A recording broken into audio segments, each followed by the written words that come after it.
The Bostonian is Matt Perrault. This is our city. The book is Dave Sharapan. Pay him.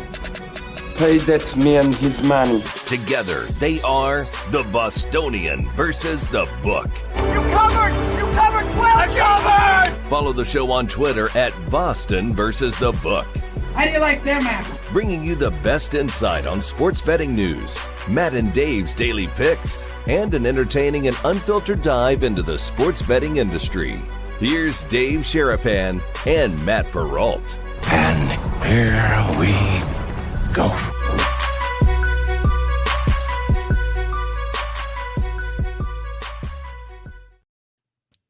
Off and running on a Wednesday. What is up, Brigade? Thank you for being a part of this show every single day we do it. Dave Sharapan, he is the book. Matt Perrault, I'm the Bostonian. Live on our YouTube channel at Boston versus the book. We are streaming on Twitter as well, even on Instagram as well for you folks who are the new platform to us. Thank you for watching. Thank you for being here. We only get an hour with you guys and then it cuts it off. So hopefully Instagram changes that, but you get an hour and then we continue. So if you like the show and you're watching, come over to our YouTube channel at Boston versus the book. Sirius XM replay, also on Sports Grid each and every night. Dave, Philadelphia today? We're going Sixers today? Yeah, couldn't decide because there's so many things. We got so many things on the rundown. Had it up an early start this morning. Actually starting to feel like myself again a little bit today. Things are coming out of my body all over the place, like with different things. And I'm like feeling better. And I'm just wondering, wow, I don't know what kind of sludge and other kind of crap between up here, down here, over there, but it feels good. And we got Sixers. I looked at the board and I said, what is the game? I mean, you could go Lakers, Bulls, but that would be years past. Boston, Sacramento, but you get the C's on the back-to-back end of a back-to-back overtime game. I'm not sure about all that.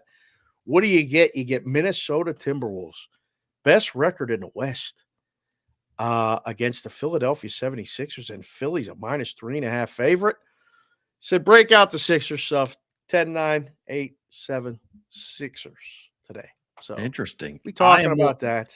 I am way more jacked for the college basketball slate than I am for the NBA tonight. I knew you were, and I saw the rundown. I said, here we go. We got a lot of things happening. Are you aware that Hofstra is playing UNLV tonight? Were you aware of that?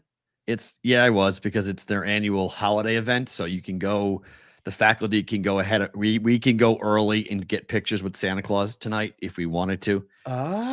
So yes, I was aware of the game against Hofstra tonight. No, I am not going. No, I'm not betting it. No, I'm not watching. What time is tip off for that thing? 7 probably. Is it 7 or 8? Might be 8. Let's see. Oh, I left my sheet. No, it's a West Coast. It's a late game for the West Coast, folks. I got it. Let's see. We got UNLV and while I look for that, hit the like button, hit the subscribe button, all that stuff. Is that is tonight, right? I can't find it now. Xavier St. John's. No, Duke. No, it's tomorrow. Ooh. It's tomorrow, the 21st. Damn it! Yeah, the game's tomorrow. That's why it's not on my list, because it's tomorrow. It's a tomorrow game, but I did know they're playing Hofstra because I did receive the invitation from the university saying, "Would you like to attend such a thing?" And I said, "JJ, I'm going to ignore that. I'm not actually." Conversation about that, but yes, I could have gone to that. To answer the question, what show will be number 500? So I went and did the math on this. Okay, so Friday, you did the math. Yeah, I did. Yes, I had to count up number of shows left on the board. How many shows are being marketed? This is show 494. So we've got this show and then 2 more, and then we got to go into the show. And I guess this for number 5, one of the two. I counted it up. Friday, January 5th. Yeah. No, it's right. I double checked it. Friday, January 5th will be show number 500 for BvB. So Friday, what? January 5th. It's a Friday? Yes. The way this worked out, it's a Friday? We're not doing the show Monday or Tuesday because I won't be here. So the 1st and the 2nd we're off. So 3, 4, 5 takes us right to Roll Call Friday. The first Roll Call Friday of 2024 will be the 500th show of BvB. Sometimes the universe just works in strange, mysterious ways. It's only fitting that the 500th show is a Roll Call Friday show. which we do December every single 13th, week. December 13th, 2021. Was That our was- first show. That was the first show. Show looked a lot different back then. Show is 66 minutes. Sounded a little bit different back then. The first show is 66 minutes. I was Well, laughing. we I was only like, agreed to give them 60 minutes at the beginning. We told them it would be a 60-minute show, and we would run a little bit over sometimes. That's all they wanted. that's all They said, we wanted. only want you for 60. Right. Well, then when they tell us they only want us for 60, we had to give them a little bit more. And then Right. people started watching, and then people started coming in, and they Well, then started Sports getting in this Grid, yeah. chat.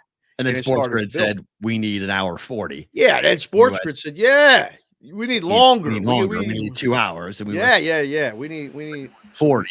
right. 40 turned into 2 hours. And we have kind of settled into a pretty nice, it's basically a 2-hour show straight. So I laugh. No commercials. Yeah, I tell people all the time. I was like, how long is this show? I was like, well, technically, if we were doing content for like a network, it's a 4-hour show. Is Like, it really? Yeah. If we're They doing could take this show and make it 4 hour? if you broke it up into a typical, like normally it would be a 38 to 42 minute hour content. So, we're doing We're over. We're way over. We're doing 3 hours, in plus. So like, it's basically, you could fit it into a 4-hour show if you're doing 40 minutes an hour content wise. So How many people we got watching in here right now that were here back in the original day? oh my goodness. Put it in the chat 10? when you found. Do us a favor. This is what we do during the show. We'll put when you started watching the show. If you remember, just 2021, 2022, 2023. Yeah. Just a month when you found us, where you found us. I mean, we got people asking us these questions. I'm curious myself. Matt is curious himself as well. But Sure. it's good to know because we've had people here. We have OGs from day one. They've been with us pretty much every damn day for almost 500 days. That would be, if you remember December 13th, 2021, that would be pretty cool. Right? Just to see that happen, that would be pretty cool. So, we'll add up and we'll look at the number of shows that we've done. But yeah, that'll take us to 500 Look on at this. on Friday, January the 5th for show number 500. And we've had different shows, in terms of the way that it's been counted and how I was doing. I'll show you the math after the show's over, not to show behind the scenes stuff with people. I am not a math teacher. You don't need to show me your work. Okay, that's Just fine. If you tell me what it is, Yeah, it's fine. If you subscribe on the audio podcast, they're numbered every day anyway. Yeah, but they're off. That's the problem though, because some of that was the issue that I had to go through. Off. I thought that was on. So I'll explain later. It's just the way that they've done the episodes, how they're marked, and blah blah blah. So it's just I went and did the math. And I was like, okay, we're gonna land on Friday. Friday, the first roll call Friday will be the Friday that will be the 500 show. And so I think there's a lot of people who found the show through our other podcasts. You with Cast Considerations, me with the Daily Juice. Yep. Some people found it with online. Some people found it through your Twitter or my Twitter. I think how people found it would be pretty interesting to see how they came on over and how they came, because I know people, this is going to be the fun. What's funny about this is you're going to have in 5 years or whatever it is, we're going to have people say that they were there day one. Oh, I was there day one. Like when people go to no hitters, like I was there, or that championship game, they're like, I was there. Because everyone's like, I've been watching for the show for over 2 years. I'm like, I don't know if that's true. I've never seen your name before. So if that's true, that's amazing. Like you've been quietly lurking.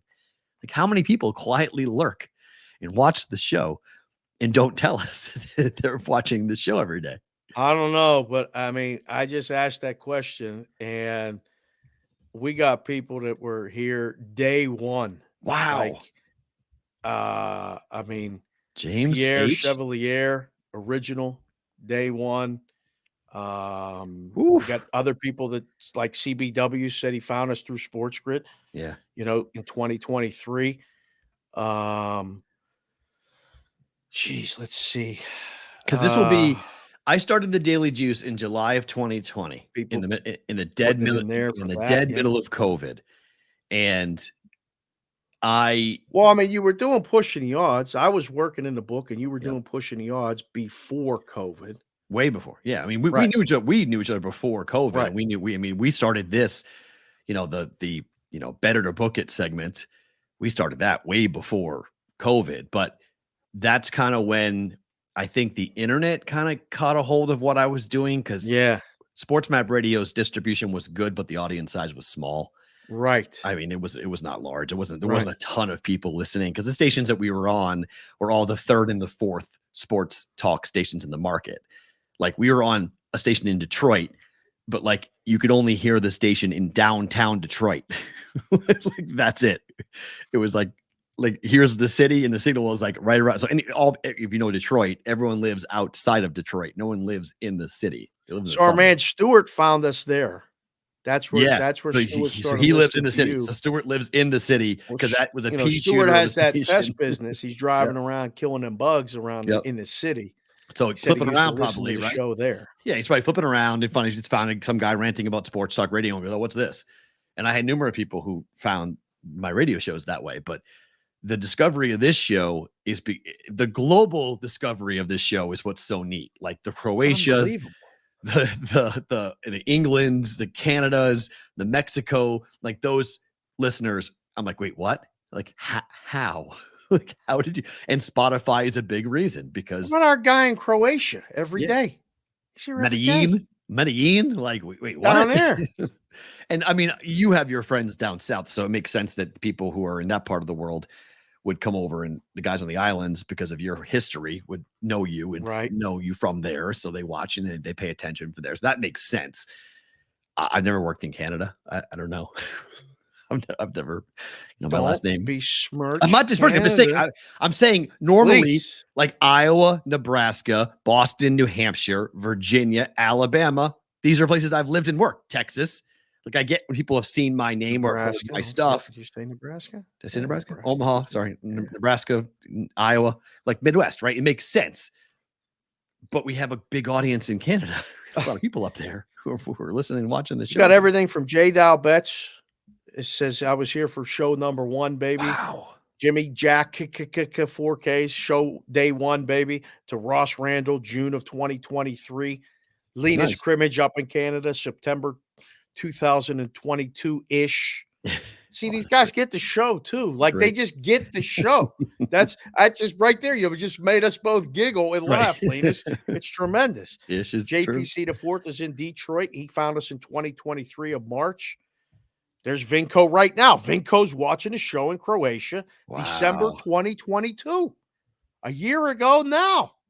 How is that? It's just, it blows my mind, and we're so appreciative of it all. There's Joel Onler. He's an OG original. Yeah. Him and his brother, both. Yeah, Flip is in the contest. Yeah, Flip flew from wherever he was to come meet us and sign up for the Brigade Proxy Service. It's morphed off into that. I cannot wait, by the way. I was sitting last night thinking to myself, I cannot wait for this summer, because I feel like there are so many people who would have used us if they had known we were doing a proxy service. We started so late with the proxy service that we're going to meet so many of you guys. I can't wait to do what we did this summer. It made it so fun to put names to faces and to hear your stories and to take pictures with you guys, and just because it got me thinking about this, and it got me thinking about what happened last night, because this, I think, needs to be a thing in 2023. Hold on, let me pull this up. Or 2024, sorry. We should 100% do this going forward. If you guys go to events and you have BvB hats, we need to start almost like our own deal. Okay. We need to almost, we may need like a hashtag, like where is the BvB or where's the brigade? Like, we need something, because this is Chef Benny last night at the best college basketball game of the year last night, which was Providence against number 6 Marquette, in which Providence thoroughly and completely dominated Marquette. And that building was absolutely lit last night. And we had a guy there with a BvB hat taking pictures and posting it on the internet. That needs to be a thing in 2024, where we do a whole lot more of that. Right. Get the hats to you guys. Like Mikey Awesome started this. He's the original person to do this, because Mikey would go all over the place and take pictures with the BvB hat. I mean, I got BvB pictures with hats in like remote areas of Virginia, on top of mountains, at ODU games. but that is down something in Disney in World. Disney. He took Yeah, it him and down to his son were Disney. doing Disney World, He right? did that. Yeah. Yeah. So we need to do more of that where you guys take the BvB hat, you go on location, you wear it, take a picture and post it. And then we just start, retweeting it and keeping a record in somewhere to show where all the hats were. Cause I want like a poster. I want something like funky, cool places that the hat has been. Like, where has the logo been? Like, where in the world is Carmen Sandiego? Where in the world has the BvB logo been? I like the way you're thinking here. So yeah, I got a lot of work to do, boys. My plan got derailed by the flu, but some people have been contacted and said have dreamt up some hat designs. We're working on some stuff. Unfortunately, Santa's not going to have them arrive in time for when they were supposed to be there. But stay tuned. We got things cooking, things happening, and that'll be a good opportunity. Somebody just said we need we need the t-shirts maybe with your discovery date on it. Like when you go to these showcases with the kids, you get a helmet and it says, 2024. That's how you know that kid's graduation year on their helmet, 2024, 2025. So weird. So all those scouts. I know it's bizarre. I don't know if I like that. It's like branding, like it's like almost like cattle in some ways. It's like they have a brand on weird. them. It's very strange. It's like you're sizing them up. Like, they're not ripe yet. They're not there yet. Like, I'll come back and talk to that year. That wasn't a good vintage. That 2024 wasn't a good vintage. It's so strange. And then the best is when some kid shows up and they like 2025, 2026, and they're hitting bombs or they're making plays at the field, and all of a sudden everybody's like, that kid's a sophomore. Yeah, that kid's a sophomore. Did you see the picture? You see the picture of the sophomore in high school in Texas? The offensive lineman? No. He's 6'8", 340 pounds. Sophomore in high school. 6'8", 340. He's blocking this kid that he's literally like, it looks like he's like a matchbook car, like a tiny. That ain't fair. Oh, he's just like, kids like picking him up and just like chucking. That's when you go to the coach. Like, coach, I'm gonna do my best, but I can't do nothing with this guy. I can't even see the quarterback. What am I gonna do? God. Let me see if I can pull up a picture of the kid. There, yeah. Here's you got a picture? Yeah, his name. He was in the Texas. His name is Brian Washington. He's 6'7", 380 pounds. Sorry, I was underestimating the size. That's right. Addison's here. He got us in the Indiana University end zone with the black on black Addison only model. He did of the BvB hat. We've been in a lot of games. We've been in a lot of different places. Oh yeah, Brian. His name is Bryant Washington, 6'8", 280 pounds. This is the picture of this kid. 280. You said 340. You added 60 pounds to this kid. Okay, sorry. He looks like he's 380. I mean, he's 280. That's a big strong kid. 340. I'd have assumed he's a little sloppy. I don't think he's sloppy, but he's the biggest. He's the biggest kid to play high school football in Texas. Oh my goodness! What the hell is? Oh, that number 11 is having a rough day. That is a high school football player. Man, oh man, Brian Washington. Oh yeah. Good luck. How like you're a sophomore and that night on Friday night, like what's your day like when you know you got to go up against that guy, the defensive lineman? I got to go play this cat. Make sure you get all the film from that game.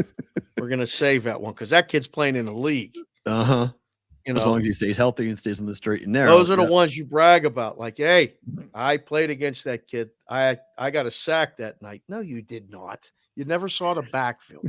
Stop. Texas, Oregon, TCU have already offered him. Oh. Yeah. He grew in his remarkable growth started in the 6th grade when he grew 6 inches in a month. 6 inches in a month. How's that possible? I mean, we both have kids.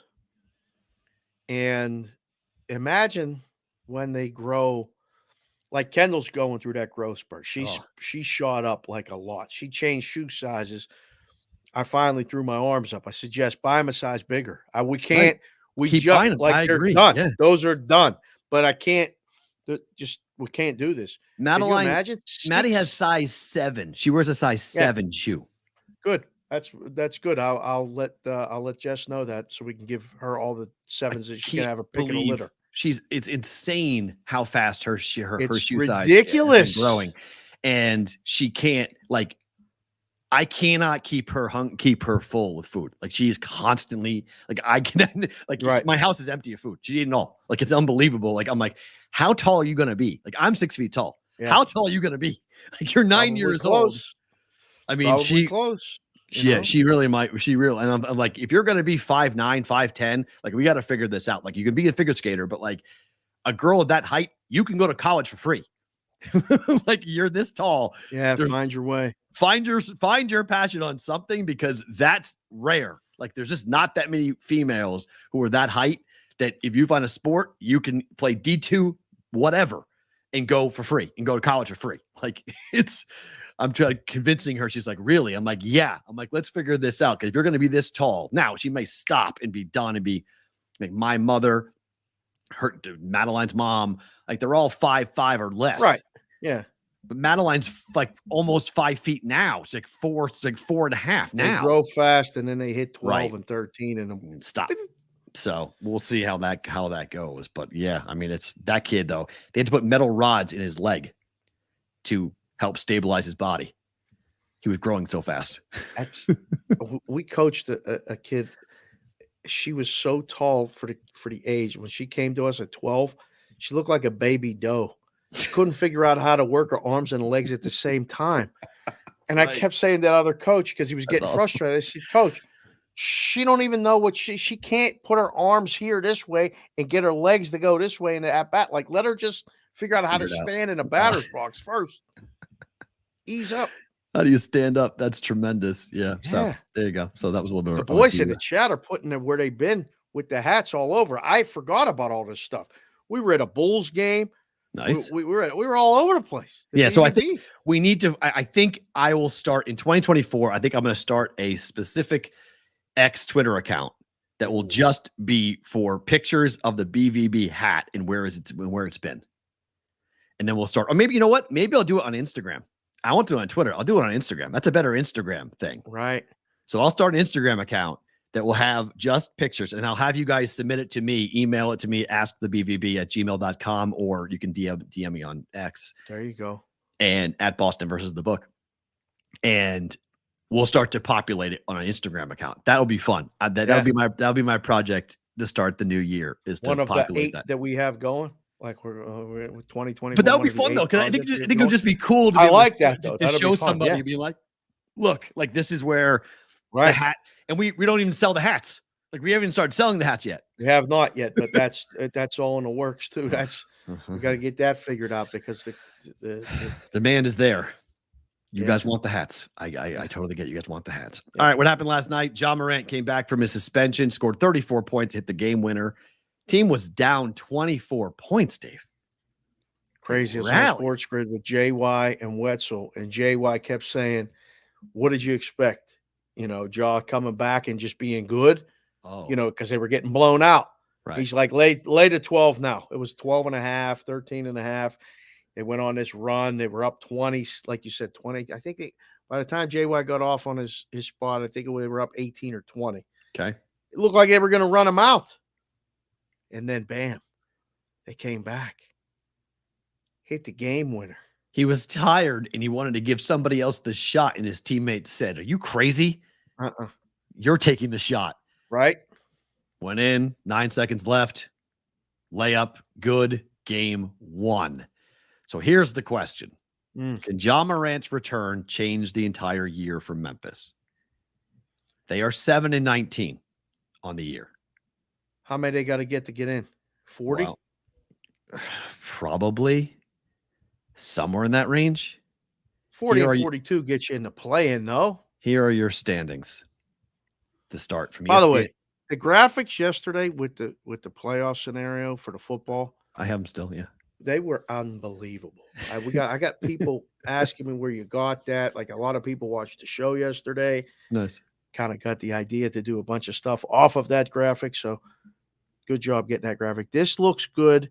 So So 10 is 500.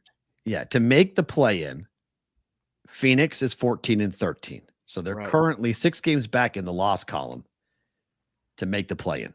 Long way to go. Long way to go. Memphis has only played 26 games. So we've got, That's the quarter poll. yeah. So we got 3/4 of the year left. Or the third poll, 26, 52, and 78. So 2/3 of the year left. But here are the real crazy stats. Against teams that are above 500, Memphis is 3-15 straight up.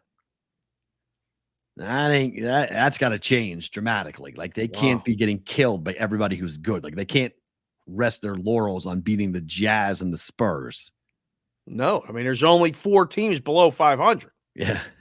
Well, them and 3 wins. 4 others. Yeah. Right. So that needs to be something that has to change immediately. And Ja very well might be able to do that. He might be able to change to get them in. I think if I was betting it, I would say yes.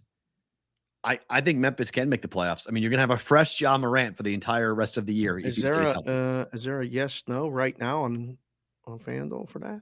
That's a good number. I would say interest. probably plus 200 on the yes. Because remember, making the playoffs means out of the play-in tournament. So they got to get to the final. The bracket is 8 teams. So making some books made that like that play-in didn't count as the playoffs. Other books said yes. Well, house rules it because most books here in Vegas meant making the playoffs meant you were in the 8 bracket. That play-in was kind of like we don't really care about that. So Memphis right now at FanDuel, it says settled on final 8 teams in playoffs for each conference. You got to make the bracket. Yep. Any possible play-in tournament has concluded. So their odds are going to be a lot longer for that reason. No, minus 1,800. Yes, plus 820. Dang. So now they got to get in one of the 8s. Wow, 8-1. But I mean, I don't know if I'd want to play them in a play-in tournament scenario. The next 20 games are critical, right? Yeah. They got to go 500 or better, obviously. Ideally, just flip it and go 12-8 in the next 20, make up those 4 games.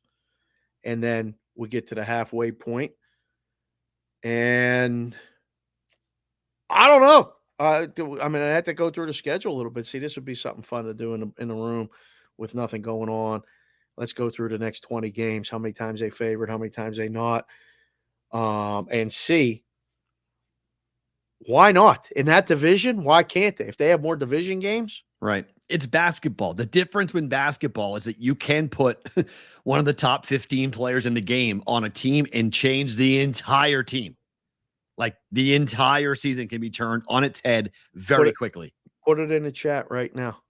Are they making the playoffs? Yes or no? Because we got a quick division of people that said that's value and other people that said they're not getting in.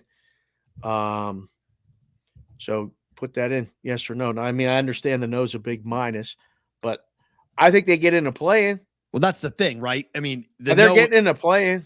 If you find a book that says a play-in is the playoffs, meaning the expansion of the playoffs beyond, we're now talking about 10 teams getting in versus 8.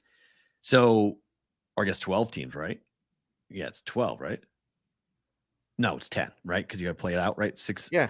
7, 8 have to play in. 7, 8 play, right? Yeah. So it's 7, 8, 9, 10 have to play in. So 10 instead of 8. I think they can be one of the top 10. So that number is going to be totally different than top 8 because they got to go on the road most likely. I guess they could get as high as 7 or 8, but that'd be surprising if they got that high. That would be an unbelievable run. Straddle, Jimmy Jack. For them to go to get to a 7, 8. 1,800 plus 820. It's not even fair. I don't know what we're doing as the business. What should the number be on that? What if you're going to make it minus 1,800? It should be like 12-1 minimum back. Okay. Like you can't make it 8.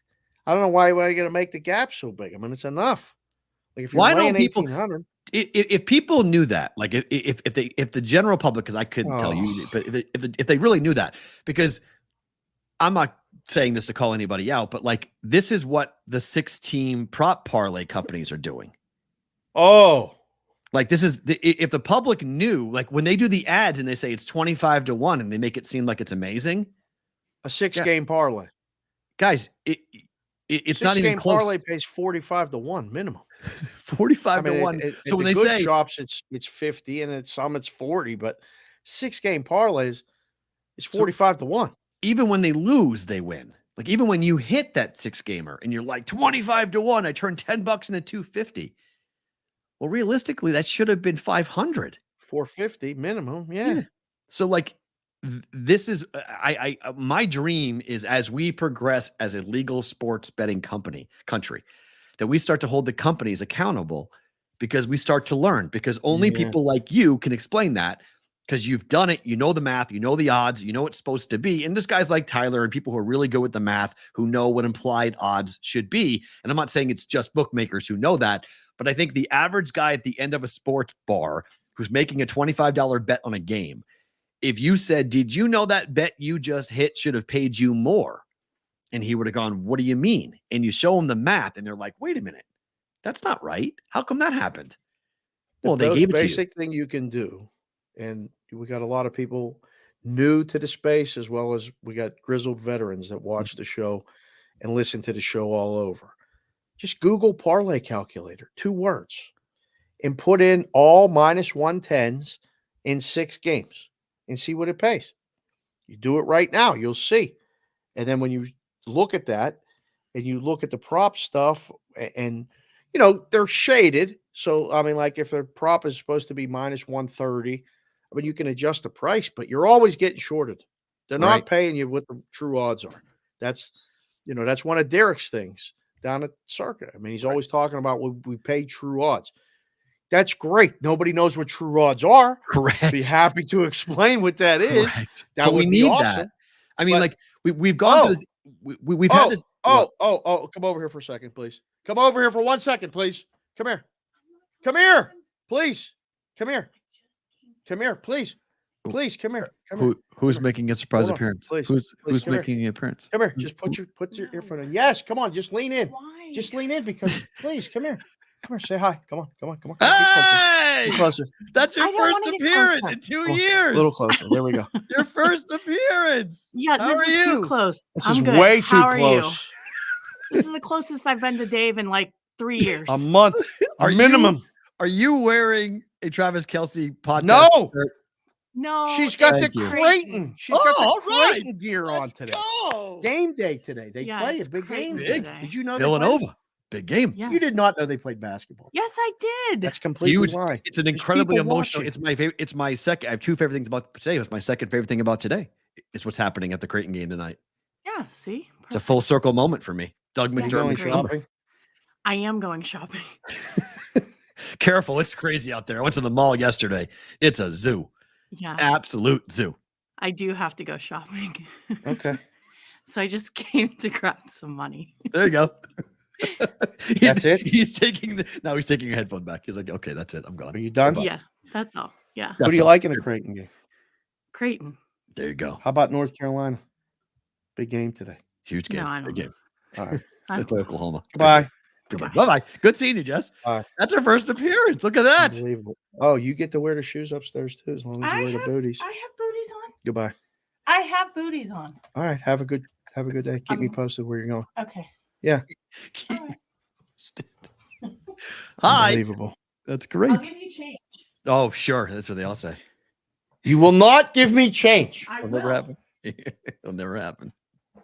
I- Good stuff. There we go. Unbelievable. The Celtics can't beat the Warriors. That's just now kind of the thing. I will give you change. They have that. You're still on the show. If you're going to talk from over the blanket, please. Just, Microphones are sensitive. the microphone's very sensitive. Bye. Bye. Don't buy any more of that Kelsey podcast gear either. I already have that coming. Oh no. Goodbye. Bye. I bought the starter jacket. Oh no. Oh my She's God. Getting a new heights. Just moved to Cleveland. Gosh, look at that. I thought you hated the Browns. They all represent new heights. New heights, Cleveland. She went to school at Ohio Northern. All her college friends and stuff are in Ohio still. So like she Okay. pretends like she's Ohio. Like on Ohio State Michigan Day, She's sitting there secretly rooting for Ohio Correct. State. I was like, what are you doing? You heard her. Like, Yeah. I was like, what are you doing? We need Michigan. Right. She's like, I don't care. You know, then just zip it. Oh, What do Go you ahead. make of? Well, the Warriors are under 500. Boston goes out west. They had numerous chances to win that game last night, and they lost in overtime to the Warriors. It just goes to show you that when Curry really wants to do it, Curry can still do it.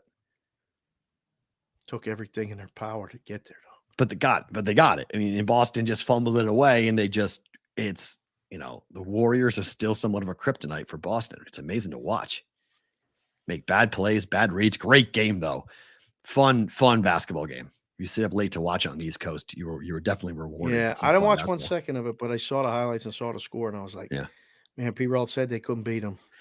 It just was scary. It's like 5.5 points. I was like, that's too high. I was like, I don't know if they can. And I was watching it going like, they had chances to cover. They had chances to win the game. And they just made mistakes, like just the typical Celtics versus the Warriors nonsense. And Clay hits a big three. Boston has a chance to win it at the buzzer. They miss. They go to overtime. And once it went to overtime, I was like, I didn't bet it, but I'm like, I don't like Boston's chances here in overtime. Like Curry just comes to life, and they did more than what Boston did. And now they're on a second leg of a back-to-back tonight against Sacramento. So the other crazy game last night I did bet was Ottawa. Bad is bad. When you're a bad hockey team, you're a bad hockey team. You go up 3-0. This blew my whole night. So I'm sitting there and I'm like, okay, I'm gonna have a winning night. I'm gonna go 3-2. I'm sitting 2-2 personally. Everything's riding on this game. We're up 3-0. Okay, 3-1 second period. I'm all right, a little shaky, but we're okay. Flash score 3-2. 3-2. Turn it on. It was 3-0 early. It was shot out of a cannon, 3-0. Bang, bang, bang, 3-0. And I'm like, this is great. Dead cat bounce. Predicted this perfectly. Handicapped this great. We're all good. It's 3-2. I'm watching it and I'm going, they're getting outshot 30-10. Like they're getting like this was a fluke. Like this going up 3-0 was a completely total fluke. Yeah. Because they're getting outplayed. Yep. Dramatically outplayed by the Coyotes. And it's 3-2. I'm like, can we please just hang on? 3-3. 3-3. Okay. Can we get to overtime? We got 4 minutes to go. The fourth goal was one of the most embarrassing goals because they looked like they just started playing hockey last week. They were chasing the puck. They were diving all over the place. Yeah. They were running and chasing the puck, and it was masterclass by the Coyotes. Pass, open net, bang, goal, 4-3, game over. Yeah. I was like, December's killing me. Like, it's just You're back? Oh, hey. Money. Hi. I need money. Say hi. This is the Sharapan show. What's up, Kendall? Hi. Say hi. How are you? What do you have on there? Better not pout. Uh-huh. Oh, Okay. very nice. So Mama came for the cash. No, I need the cash. What is this? A shakedown? No, I need the cash. On the Get show. it off your mother. No, I need the cash. Get it off your Okay. mother. Well, you know where to go. You. It's over there. On my. Why is it over there? Why would you leave it over there? Because I'm on Don't the show. be telling everybody where your money is in your house, Dave. Exactly. No, Don't it's in my rubber band. You ain't getting. Oh. What are you talking about? You go see your mother. Say bye to everybody. Say happy Bye. holidays. Bye, Kendall. No. Bye. Are you enjoying your vacation? I'm sure she's going to hit you up for money. Okay. Bye. Did you see that move? It was great. I need money, please. Hey, Right. you've been through others. It's old hat for you. You must be used to it by now. I'm learning. I'm learning what this means. What in the hell is going on right now? When Madeline comes around and says, "Hey, I need cash." I'm like, "For what?" She goes, "I need cash for whatever thing she makes up. I want to go do this. I want to go do that." Huh? This started a couple weeks ago. I thought it was good. I don't know what's going on. That's how it is. It's Are all you the getting holiday- roadblocks with that? What are you doing? I'm taking $1, bro. $1 you bill? can take- Oh, you can yeah, take that's fine. cash. Take a Yeah. $1 bill. That's fine. All right, that's fine. That's Just fine. leave it over there. That's fine. One more before we go into the college basketball. All right, slate. have fun. This is late for tonight. Text me. Thanks for coming on the show. Yep, never again. I can't say that. So our guy Should be. Tommy Cutlets did it right, Dave. We talked about it on the show. And we Yes. said go to the pizzeria, Thank show you. up, and do it for free. Good job. That's exactly what he did. Went there, showed up on his own, unpaid. The pizza shop that he had originally supposed to have been there. He made sodas the old-fashioned way, and Darren Rovell either got the picture sent or was there himself. I'm not sure which one it was, but Rovell put it out, and so I'm now back on Tommy Cutlets. I'm back in. I was out, and they brought me back in. Brought you back in. They pulled you back in. That's good. No, that was good. I saw it. It was good. It was awkward.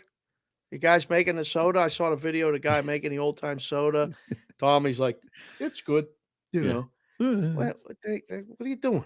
Like, he's not Mr. Personality. I mean, have you seen the guy talk? He's not really Mr. Personality. Well, let's get some personality. Somebody may have told him to do this. Like, he may have been instructed. His agent's all personality. His agent's the crazy one. But Tommy's not exactly like electric when you hear him speak. I guess it all comes. I guess you have to either learn how to do it if you're going to be in that position, or you really just have to have the agent do a lot of that stuff for and you, then put you in a position to succeed. It seemed awkward. The pizza looked good. I don't know. Oh yeah, this guy's back east with they cover the stuff in the sauce, and there's not. I don't know if it's. I've become more West Coast now. I like minimal sauce and just the thin crust stuff. They get that sloppy pizza that. Nothing against you, Chicago guys, but that's not pizza. That deep dish. I disagree with you. I think all pizza's pizza. I love it all. I love it. Oh, are you serious? And I can't eat it, so I love it all. I mean, I love deep dish, like real Chicago deep dish pizza is tremendous. Somebody got to take me when I go and give me these. I'll try it. Oh, it's unbelievable. It's a fork and knife pizza. People in New York can't handle it. It's a fork and knife pizza. That's what you do. You eat it with a fork and knife, and they get all mad. That's for real. That's for real. 100%. Oh yeah. You can't eat that with your hands. No, it's a fork and knife pizza, if but it's so other good. Kids comes in this door and says ask they for need money. This is a bit. Okay. They're probably all coming in. So get ready for the other two. I think I love it all. So like New York pizza to me, like street pizza, walking in New York, I've been having like weird dreams for a couple of years about being in New York City cabs and eating pizza. And I'm going to do this. I'm going to be in a New York City cab and I'm going to be eating pizza.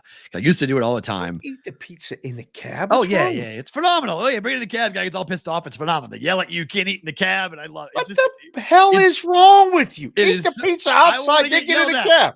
I want to get yelled at by a cab driver. I want the nonsense. I mean, I've missed this. I have missed the New York City chaos. I've told Madeline, like, just get ready for the most hectic and anxiety-inducing experience of your life when we go to New York. And she's like, okay, I'm in. I'm like, this is great because she hates crowds. And this is like, I've been trying to like show her pictures of like what it's going to be like at Rockefeller Center. It's going to be nuts. So I'm going to go have that slice, go to New York City, have a slice, get in a cab and like walk, bop around New York City. I cannot wait to do it. I haven't done it in years. But like Southern pizza I'm sorry, guys. Southern pizza is the worst. Okay. Of all the places in the country, they can't figure out how to make pizza in the South. Oh, he's done it. They really can't.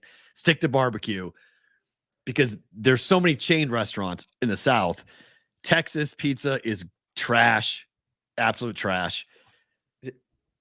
I still can't believe that everyone just believes, because I've had it. New Haven, Connecticut pizza is the best pizza in the country. It's good. Come on, stop. No, it's true. I mean, that's if you follow. It's not even Dave Portnoy who does that. Like that's just kind of like the general feeling. Is it New Haven? Say whatever you want. People don't. I mean, all of the different websites, all the foodies, people who travel around, the number of pizza joints that are in New Haven, Connecticut, that is considered the best pizza joint. New Haven, Connecticut. So, but I think East Coast pizza is the best. But I do like Chicago deep dish. It's good. My 9-year-old just sent me a picture and said, "Read this to the brigade." She said, "You can show it too because there's a picture." Okay. Pablo Escobar spent nearly $2,500 a month on rubber bands to hold all of his cash.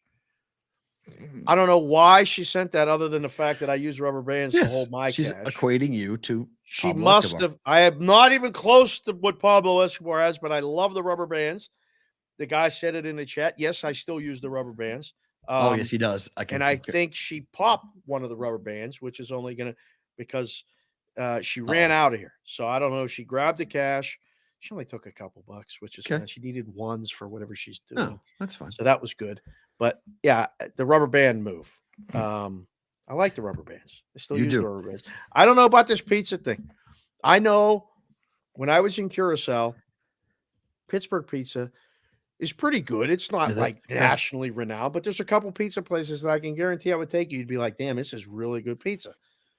So I go to Curacao and there ain't no pizza. There's one Pizza Hut on the island and they make the pizza with Gouda cheese.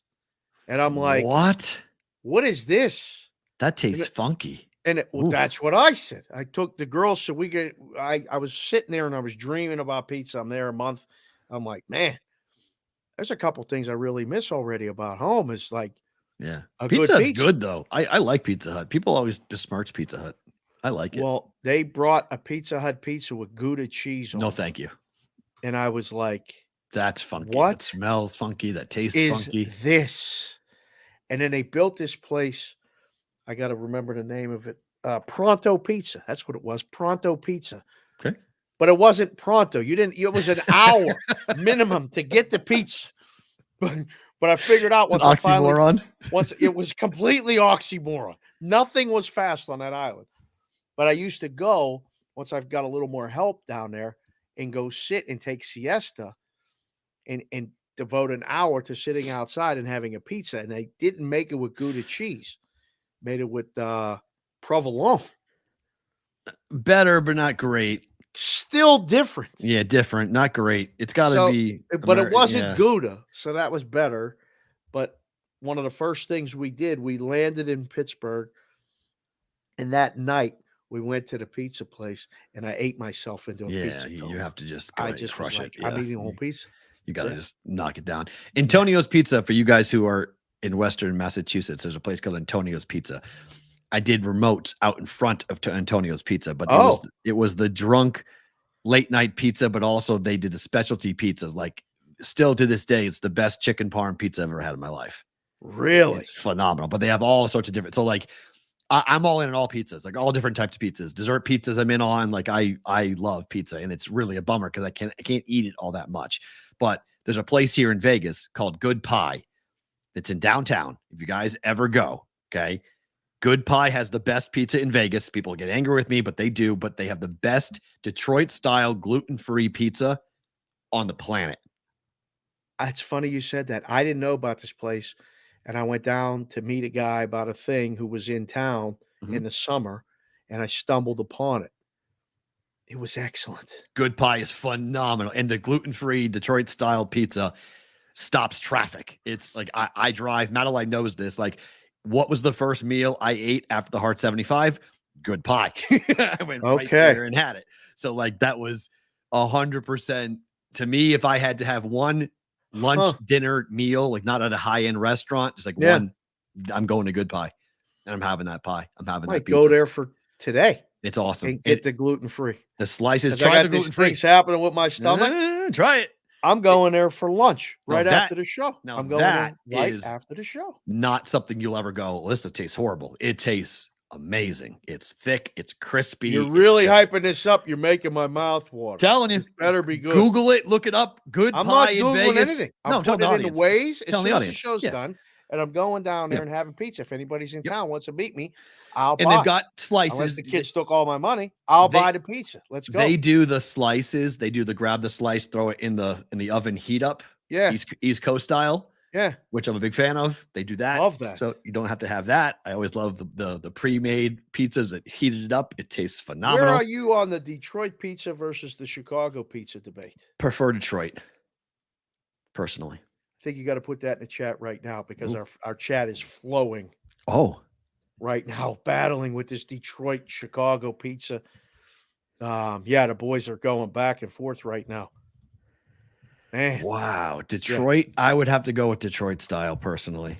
Detroit or Chicago style pizza. But Chicago is really good though. I'm not knocking on it at all. It doesn't have to, you're right, but I mean, just if you could only pick one, which one would it be? Detroit or Chicago? I already voted. Yeah, and they do this gluten-free is I think it should be like world renowned because it's hard to find gluten-free pizza that's good. It's really a lot of crap. It's really hard. It's one of the biggest issues about being gluten-free because they've come a long way with gluten-free pasta. Gluten-free pasta is absolutely tremendous now. but the pizza still is lacking. It's still not great. It's coming around, but still not great. But Detroit style at Good Pie, phenomenal stuff. Okay, massive night of college basketball tonight. Big. Let's start out west. Yes. Arizona versus Alabama. This number was 8 last night. It has come down. The Alabama Crimson Tide are This on is a neutral? It's in Phoenix, so not Tucson. So technically neutral, but it's going to be 100%. This is 8 o'clock tonight. This is great. I watched the whole game. So Alabama played Purdue, number 2 team in KenPom, at Creighton, number 9 team in KenPom, and now Arizona, the number 3 team for KenPom. Damn, I don't think anybody in college basketball will play a non-tournament schedule better than that in 3 games in a row. So how they do? Loss. Cover 1-1, loss. They could have beaten Creighton, but they lost. This game is going to be awesome. This total is 176.5 in college basketball. Right? It look like an NBA game. It's too high. I'm worried about it. But Bama shoots threes and Arizona does not guard the 3. So this is all coming down to the 3-point line in my mind. But this game is awesome. I mean, adjusted tempo, 5th in the country, Arizona. I mean, they fly. And Alabama does too. I mean, Alabama goes up and down with the best of them as well. They are the number 1 adjusted offense efficiency in the country. It's going to be, this is a must-watch game. This game is awesome. Would KenPom have its number? It is Arizona by 8? 91-85. 6. Yeah. I'm on Bama, but I got a better number. So right. I got 8. Yeah, it's there's still a couple 7.5s out, but testing the water at 7. A lot of places. Yeah, I mean, Bama's got. I mean, the NBA, you can't really. It's hard to lay more than 7 or more than 6 pregame. 7's at the line of demarcation for me. I don't know. My first lean right now, without looking too much further into it, and I'll look it over at lunch. If anybody again wants to come, I'm going to this Good Pie place. I'm leaning Zona. Okay, to cover. Yeah, they're winning the game. They're 8-1 ATS on the year. They're winning the game. Yeah, it's at the Footprint Center, so this is where the Suns play. Correct. They expecting a full house for this? Mm-hmm. Huh. Yeah. Big game. So Bama's number 1 for efficiency. Arizona's number 6. The difference is Arizona's defense. They're 3rd. Alabama's 105th. Right. That's the problem. I mean, when you look at 2 good teams like this, or one really good team and one maybe good team. I don't know what Bama is yet, but it comes to defense. I mean, but Alabama is 20th in the country in 3-point percentage, and Arizona is 237th in 3-point defense. Bama hits their threes, they win the game outright. Yeah. And look, this would be a 3-game losing streak. Nate Oates doesn't want a 3-game losing streak. These kids don't want a 3-game losing streak. It's Purdue, Creighton, Arizona, but they don't want a 3-game losing streak. So I think this is a 1-possession game. I think this comes down right to the wire. Okay. This is going to be a really fun game. It's a game that Arizona doesn't need this game, but they just lost to Purdue. It's time right now. What? The week before Christmas. Who needs what game? Oh, you need non-conference. This is the end of the non-conference for resume builders. This is big. They just lost to Purdue 92-84. At Purdue? Arizona. No, it was called semi away, so it was a neutral site, but in Indiana. Oh, that the game was played. Huh. It was at the Gainbridge Fieldhouse. Gainbridge Fieldhouse. Yeah, so it was semi away. It wasn't fully away, but it was semi away. Okay. I mean, Alabama also played Purdue. They lost the game 92-86 on a straight neutral, and then lost the road game by 3 to Creighton. I mean, I don't know. 90 points, first one to 90, wins the game. For sure. Somebody may hang 100. If you're an East Coast basketball fan and you're looking for something to watch late night tonight, this is the game. Excellent. Yeah, this is a game. This will be good. On the East Coast side of things, you have Carolina taking on Oklahoma. Yeah. I got a better number again overnight on this one. This is wild. So Oklahoma's undefeated. Yes. Haven't lost to anybody. Carolina's lost 2 games in a row. You want to talk about backs against the wall? Backs against the wall for North Carolina.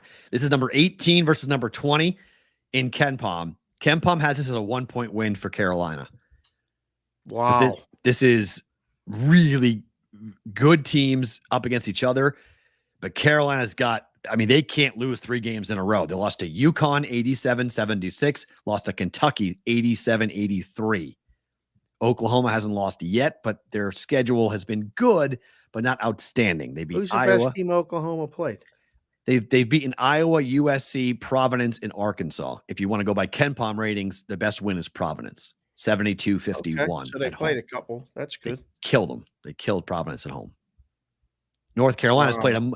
Carolina's played. They played Nova, Arkansas, Tennessee, Connecticut, and Kentucky. They played 4 top 30 teams in KenPom so far this year. Scheduling wise, Carolina's faced a much more difficult level of opponent. And it's in Charlotte. So they've played 17 times in Charlotte at the Spectrum Center. 15 of the 17 games in Charlotte, they've been at the Spectrum. They've won 86% of the time when they play. Yeah, I like North Carolina. Just again, looking at it. Home crowd. I don't even know about that. I like the fact that they've played these other games tougher. Would judge tougher games in a small pick'em game like this. Now the line's 3. Now, okay. It's up to painted. 3. Okay. It's painted 3. So yeah, I took 2.5 last night. We'll see.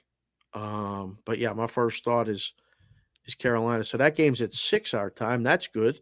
Right into Arizona, Alabama. Right. I'll be on the air for that. So I'll try to watch that because there's a limited hockey menu tonight. Oh, there's nothing in hockey because you got that game. Duke is playing Baylor at MSG. Madison Square Garden. Total's 153.5. It's coming down. This is wild because this is a home game for Duke, essentially. Duke plays every year in in New York because it's the second biggest population center for their alumni besides North Carolina. Oh, so they all go. Oh, they consistently play every year at MSG in big games. Baylor's a top 10 team that's going to be a very difficult out. Baylor's 4th in the country in adjusted efficiency offensively. Duke is 34th defensively. Duke is 9th offensively. Baylor is 68th. That might be the difference with Baylor's defense giving it up a little bit. Neither one of these teams do anything bad. Like they're both really good. I couldn't find a way to bet this. The first move has been to the under. It opened at 155, and the first move was to the under. I don't hate that. It's just Duke and Baylor, and we know Baylor wants to run. First thoughts under. What do you say to a guy like Fooball Jesus, who's in the chat right now? Thank you for being here, Fooball. These NCAA hoops games are all exhibition games. Nothing matters till March. Both teams will be in the dance. What does it even matter? See, I disagree with that because as a competitor, I want to get a measuring stick out and see where I am. Like, how far do I have to go? Right. So, and conference play begins for the Big East last night and tonight, conference play, and for everybody else this weekend. So you want to be playing well. You want to get a big win, a resume building win. You're starting conference play Christmas weekend? Yeah. Last night. Yeah, Providence, they started this week. That's and fine, today.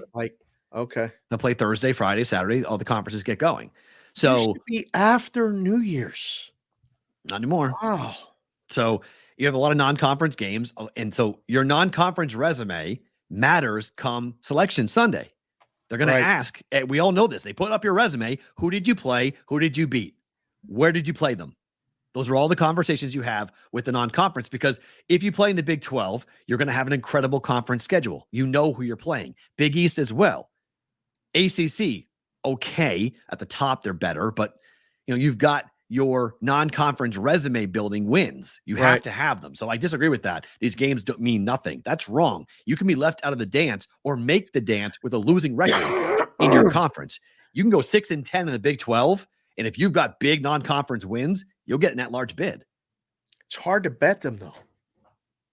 I don't think so. I think it's harder to bet them pregame than it is watching the game. I love watching these games. and picking up something that maybe someone doesn't see, or seeing Okay. a line before it moves a certain I way. think conference games are more difficult to bet. The conferences know I each think other. the conference games, The coaches know each other. Like you I see, know, but I feel like you have more of a feel for what you're going to get. I think the numbers are a little tighter. I like the with conference, I agree. Numbers are tighter. I think the numbers are looser with the non-conference. I right. think you can pick it off a little easier to see. Opening numbers may be a little bit softer in the non-conference than in the conference play. Right. And I love the round robin. I mean, I love what the Big East does, and I love that right. it kind of stinks the Big 12 and the SEC now. Nope, that's going away. Next year, college basketball is going to be a nightmare. Like the schedule is going to be so wonky. Yeah, it's going to be a mess. I mean, Penn State's going to play USC in basketball. And as in a softball and in all this other conference stuff. game. Like, I don't in a understand. conference game. Like, what are we doing? Are they Like, going to have it's gonna- swim meets against them too? Like Yeah, they're going to I- swim against the Pac-12? I guess so. The Pac-12's dead. There's no more Pac-12. That's It's gone. There's no more. sad. I can't believe it. I would lean towards Duke in this one, but I think it's going to be tough. Right. That's a hard bet. It's a hard bet. I passed on it. It's difficult. UConn is laying 8.5 at Seton Hall. This number scares the hell out of me. Conference game on the road, laying 8.5 points. I know UConn's really good, but I Did thought you about walk UConn against Gonzaga? yeah, they're phenomenal. UConn They're might be the so best. much better. They might be the best team in the country. They might be the best team in the country again. I mean, they're really if they stay healthy. Kempom has this as a 10-point win, so I was surprised that this number hasn't gone to 10. Yeah, they're different. They're very different. Where's that game? Oh, that's up near the top of the rotation. 6. This is and UConn is smart. This is the second true road game of the year.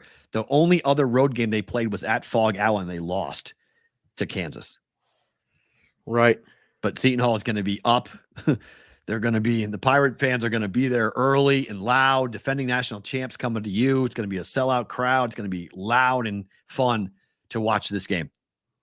Yeah. Total feels low in this game. Huh. For a UConn game. Leg Sure. Show Magazine came in the chat and said the total feels low. Let's Wow. see. So Connecticut on the year, they're 5-5-1. So straight flat, 2-3 to the over. So under so far, 3-1-1 to the under over their last 5. Seton Hall is at home 4-3 to the under. That's why it's going to be Seton Hall. What's Seton Hall's pace of play? It's probably really slow. Seton Hall's pace of play. And you're frozen. While you're looking that up, I'll keep talking. Am I back? Yeah. Detroit Pizza's way ahead in the pool. Holy crap. Detroit Pizza's way ahead of Chicago Pizza, boys. Am I back? You're back now? Okay. 243 pace. Ooh. Seton Hall, 243rd in pace. That's why it's going to the under. UConn plays fast, but not that fast. Well, no, actually, I'm wrong. 315th. They're dead slow. Wow. I didn't realize that. That's good to know. That's why the number's where it is. Okay. That's an underplay. That's just not the possessions aren't going to be there. UConn team total over. Don't mind that. Wow, it's down to 139.5. That total's going down. Okay, interesting. So, watch that. We'll see what. By the way, everybody is wondering the bats versus hats on Twitter. It was rolling quite nicely about. Were they? It's still going on right now. Well, Chef Benny tried to tag the show yesterday. He took a great picture at the place that used to be called the Dunk. Right? And he messed up the tagging of the show. I was like, Chef Benny must have been. Oh, he was. Yeah, throwing lit him up back. a little bit, which, listen, Chef B can throw him down with as good as anybody's for what I seen when Enjoy we did it. the Get Together show. That's great. Have a good time. He's rooting for Providence. But then he went to say, I can't compete with Dave's hats, and he said bats. He posted a picture of his closet with all those beautiful sport coats. I got colorful sport coats too. Don't worry. I'm trying not to wear them. I wore them my whole life. I do wear mine. I wear mine. I love to wear them once in a while. I don't need to wear them every day to talk about this stuff. But, if they come with a big enough bag, I'll put on the colorful sport coats too. Until then, we're going to wear this stuff in the hats. But he said bats. I only got a couple bats. But I said hats for bats. So we're supposed to put hats. So yes, hats for bats. So tonight, this is wild. Oh, Doug McDermott is having his number retired. It's the first number to be retired by the Creighton University basketball program since Kyle Korver's a while ago. Number 3 goes into the rafters. For this discussion. Look at that. Look at that Creighton hat. That thing's sweet. So I started interviewing Doug McDermott when he was a sophomore in high school because he was the teammate of Harrison Barnes, not because of Doug. Doug was an afterthought. Doug was the guy that put up high school numbers and everybody said, yeah, but if you weren't dad's kid, you wouldn't be anything. Harrison Barnes. That's why we're here. Harrison Barnes. I was in the gym when Harrison Barnes declared for North Carolina. Back in the day where Zoom was new, he tried to zoom in the entire North Carolina football basketball program during his announcement ceremony. It didn't work. From Omaha. When he was in Ames, Iowa. Oh, he was in Ames, Iowa. Okay, Yeah, okay. he was in Ames. Yeah. He played for the Little Cyclones when Greg McDermott was the coach of Iowa State. And tried to zoom him in and didn't work. It was all jumbly and like it was all Max Headroom X. So it was like, where are you going? You wanted to be this big dramatic, like, here comes the coach, here comes Roy, and I'm going to North Carolina. Harrison Barnes was the number 1 recruit in the country at the time. When Creighton was being coached by Dana Altman, Doug took a visit to Omaha. He was offered a gray shirt, meaning he'd pay his own way for the first year. Altman didn't buy it either. Altman was like, yeah, you're good, but we're in the Valley. You'll be okay. Wow. He goes to Northern Iowa. He sees Ben Jacobson, who is best friends with his dad, commits to Northern Iowa. Dana goes to Oregon. Dad leaves Iowa State, goes to Creighton, and the Jays go to the Big East. And Doug becomes the best thing. Well, he played 1 year in the Valley, destroyed every record in the Valley, blew it all up, double record. It was insane. Goes to the next year, the first year in the Big East. They go to the Big East final with Doug. He stays all 4 years, becomes the Naismith Player of the Year, becomes Oscar Robertson Player, won every award in college basketball you could possibly win. Right. First round draft pick, has been a 10-year pro, now with the Spurs still. And tonight he gets his number raised. It's going to be highly emotional. Nova's walking into a damn buzzsaw tonight. That's phenomenal. Yep. But I only like the first half. I'm concerned about Nova will get their feet in the second half, but 685. This number was 7 last night. It's now 9, which I was like, what? Yeah, it's painted 9. This is high. I mean, this is really, really high. Over to? I think first half over is the bet I made. Want to take a moment and shout out Sports Avenger. Okay. Apparently when you leave a super chat, which again, if you guys are here, hit the like button, hit the subscribe button, all that other stuff. This super chat thing is something that we just discovered thanks to Kendall, a little one started talking to us about these different things. You can go in and leave a super chat that we read in BvB bonus time, but I just wanted to recognize Sports Avenger because it says celebrate the first super chat from Sports Avenger. So when you leave your first super chat, we see it with this big thing underneath, at least on my screen, this big number 1 painted.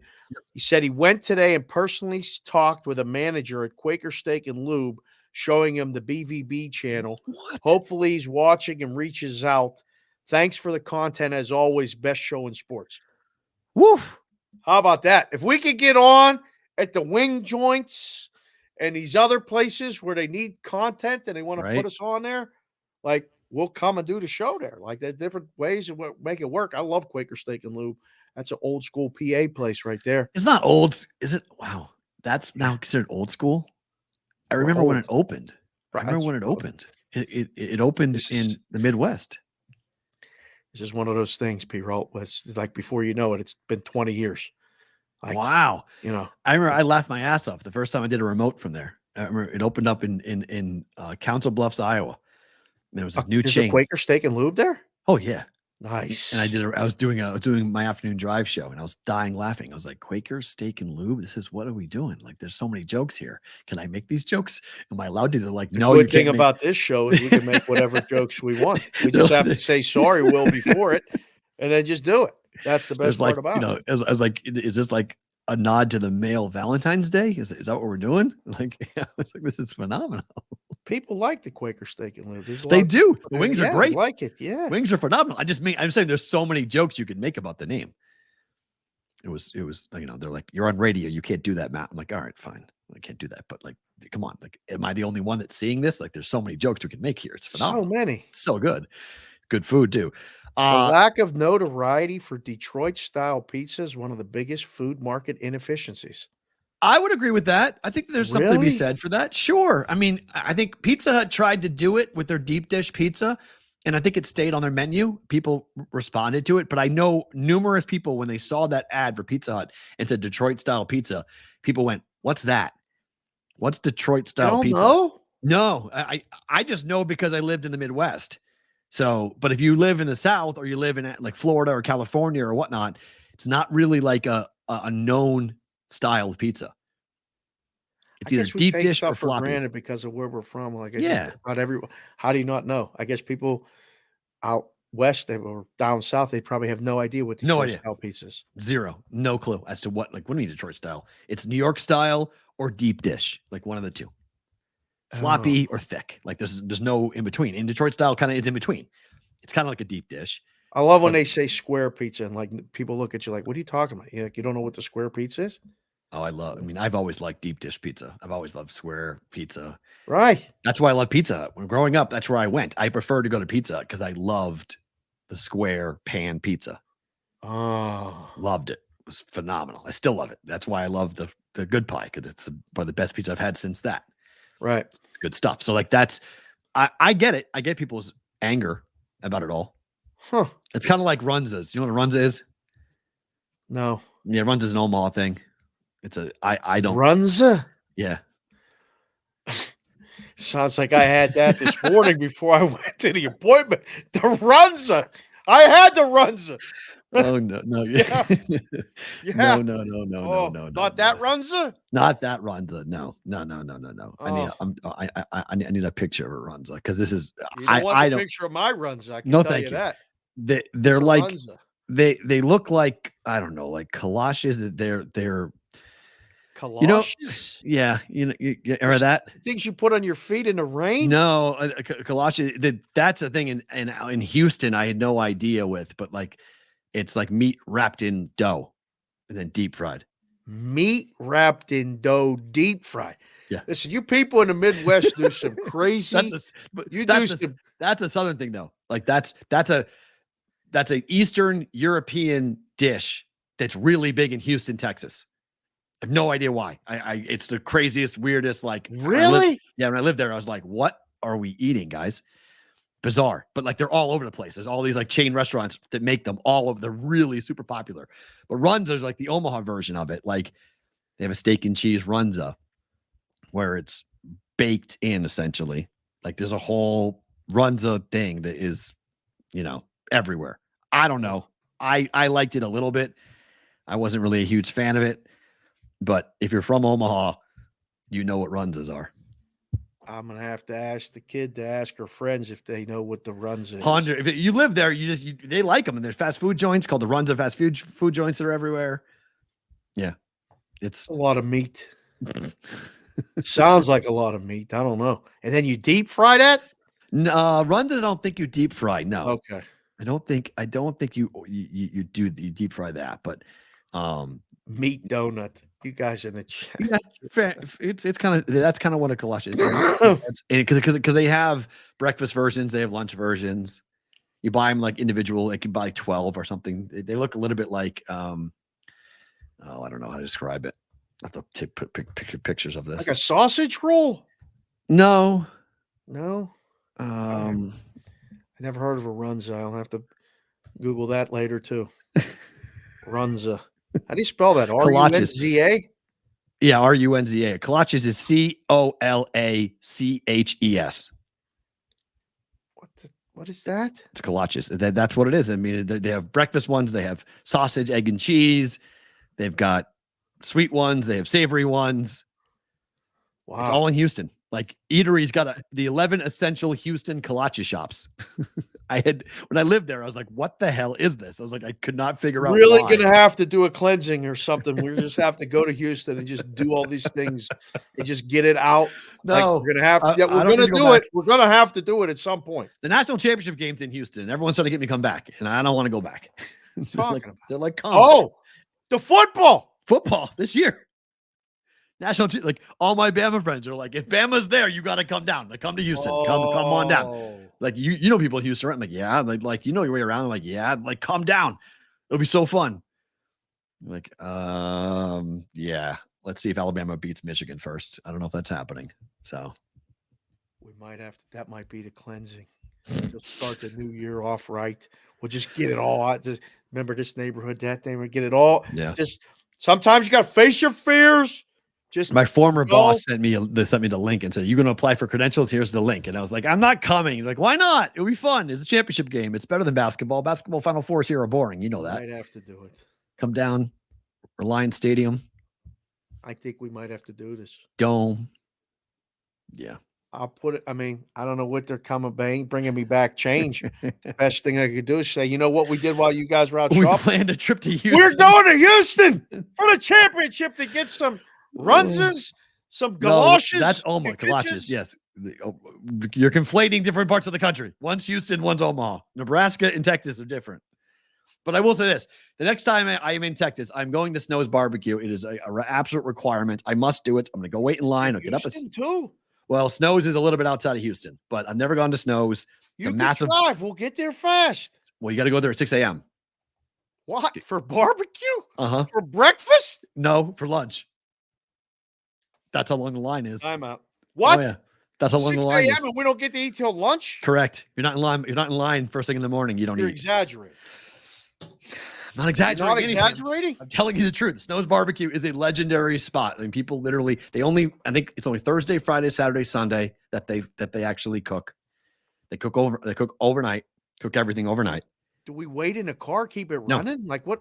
No, you gotta sit get out. You sit in line, and it's like a community thing. Like you're all in line, you're all waiting. You know that they come out, they shake hands. It got super, super popular. I knew about it before Chef's Table on Netflix came out, but then they did a barbecue version of Chef's Table, and it blew up. This is unreal. Yeah, it's supposed to be I've never had it. I've had all the good barbecue spots in Houston and in Austin, but I haven't had Snow's Barbecue because it's where it is. It's in a funky, tiny little town of Snow's, Texas. So that will be if we ever. You froze right at the good part. Unbelievable. This sounds like we have to plan this trip. You guys Yes. have to push him. We got to do this. So This if could, ever be this could be our little Christmas trip. A New If I Year's e- trip to us, the if I- BvB.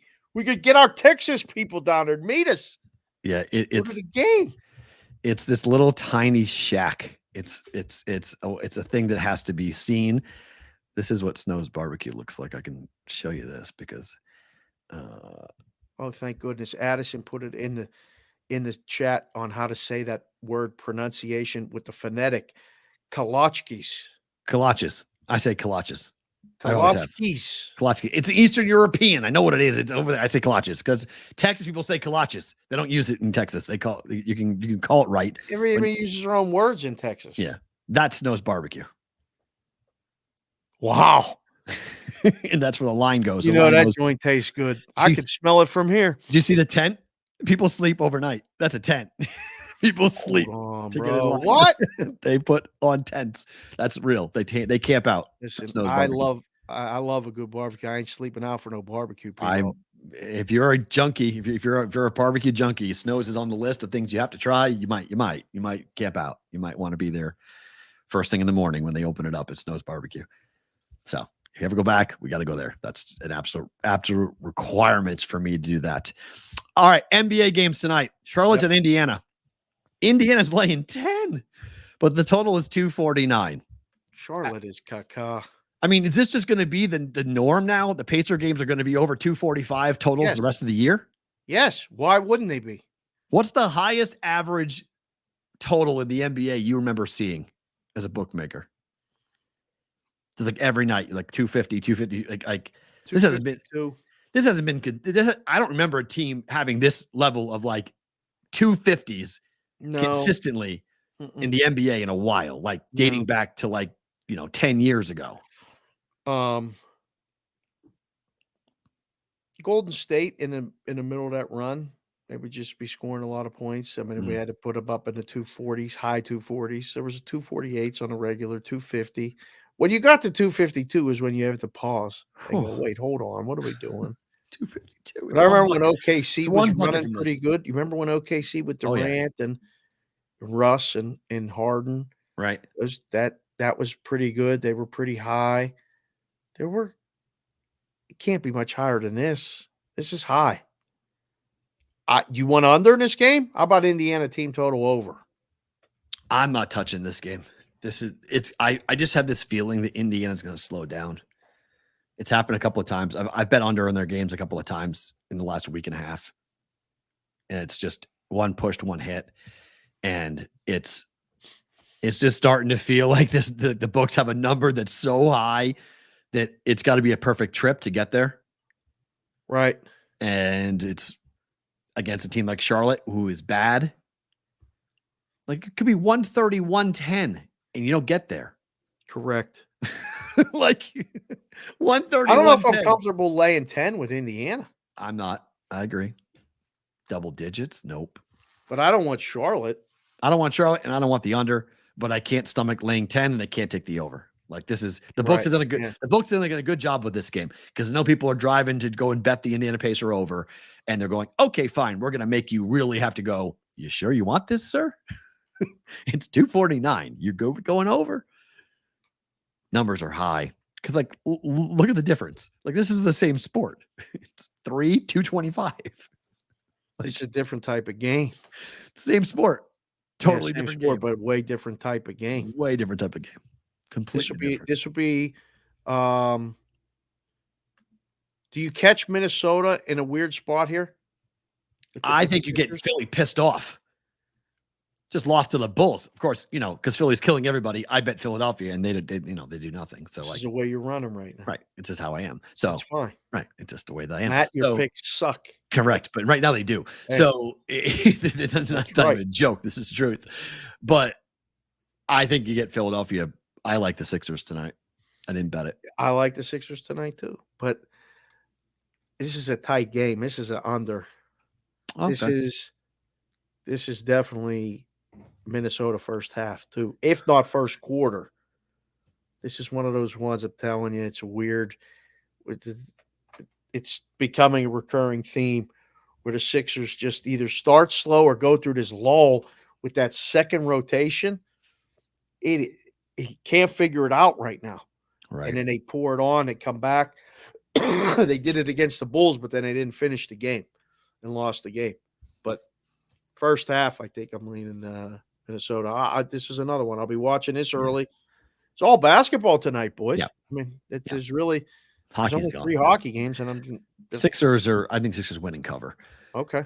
Clippers laying 2 against Dallas.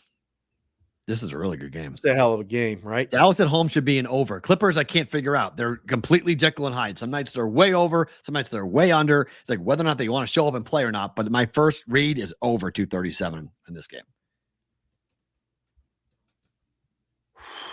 Over? Mm-hmm. I don't know. My first thought was Dallas and under. Just looking at the number. They don't play under games. I know. That's why it's going under. They're 8-4 to the over at home. The Clippers are more unders than overs, no? 6-6 on the road. They're under. They're an absolute must-fire under at home. But on the road, right.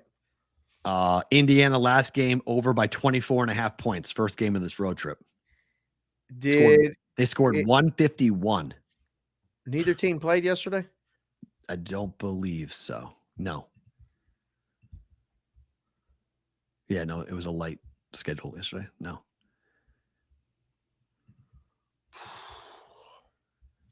Yeah, we're going to learn a lot. We're going to learn a lot about both of these teams. They gave up. Dallas gave up 130 at Denver, lost 130-104 in their last game. Last game against Minnesota did go under by 11 points. It was 231 against the Timberwolves. They lost the game 119-101. Yeah, first thoughts under. You know, I'm getting a text from Tommy the Lip every time the Clippers win. Really? Why? Yeah, because you remember how he was making his case that the Clippers were the best team in the Western Conference, not named the Denver Nuggets when we were sitting there. When he was watching the I Buffalo think game. it's not a crazy comment at all. I don't think it's No, nuts, no, it's I think not. it's But, like, wrong, I don't need the reminder, Lip. You know, you see the Clippers game? Yes, yes, yes. So I can't wait to text him later if Dallas wins. Did you see the Clipper game? You know, this Yeah, is I what like the guys do. I like the over, you like the under. And then finally, Boston's at Sacramento, back to back for the Celtics, overtime loss, just going an hour east to Sacramento. It feels like no one's going to play for Boston. This is the type of game I think they would punt on. I haven't seen it yet, but They go to the Lakers next, right? Christmas Day, Yeah. Monday. Oh, so there's a game in between. There's got to be a game in between, yeah. Oh boy, let's take a look at that. I'm curious because does it seem like the last couple of years the Celtics have done this? West Coast and killed Christmas- everybody? Yes. Last 3 years, they've gone to the West Coast and killed everybody. They played the Clippers on the 23rd and then the Lakers on the 25th. That ain't a bad place to spend Christmas in LA. Especially for guys like Saturday Tatum. night, the Clippers Especially guys like Tatum. hang out. Mhm. Yeah, and then Christmas Day. Wow. Oh, that's Saturday, 12:30 our time. I was gonna say we get the picks in and then we'll shoot over to LA, go see the game, and come back. Christmas Day? No. You're going home. Oh, No, it's Saturday. you go Oh, to the yeah. Clippers game Saturday. Oh, right. Yeah. Leave the kids together. Give them cash. Just like you did. Say, me and Perrault will be back. We're See going to you watch later. a basketball game. We're in going. person. Go watch the Clips. Yeah. Good game for Boston. Tough What's road trip. your first thought is that Boston punts this game? You like the Sacramento Kings? Yeah. I think Boston, because I think they beat both the Clippers and the Lakers. So they'll lock. I think Boston, like you look at the 4 games, like what game's going to have the attention of the Celtics? This is the game I think they don't have the attention because it's back to back and they know they're going to LA. Oh, the Kings give up a ton of threes and stuff. Like this game's going to fly over, no? Probably. Yeah. I mean, it's not a bad read.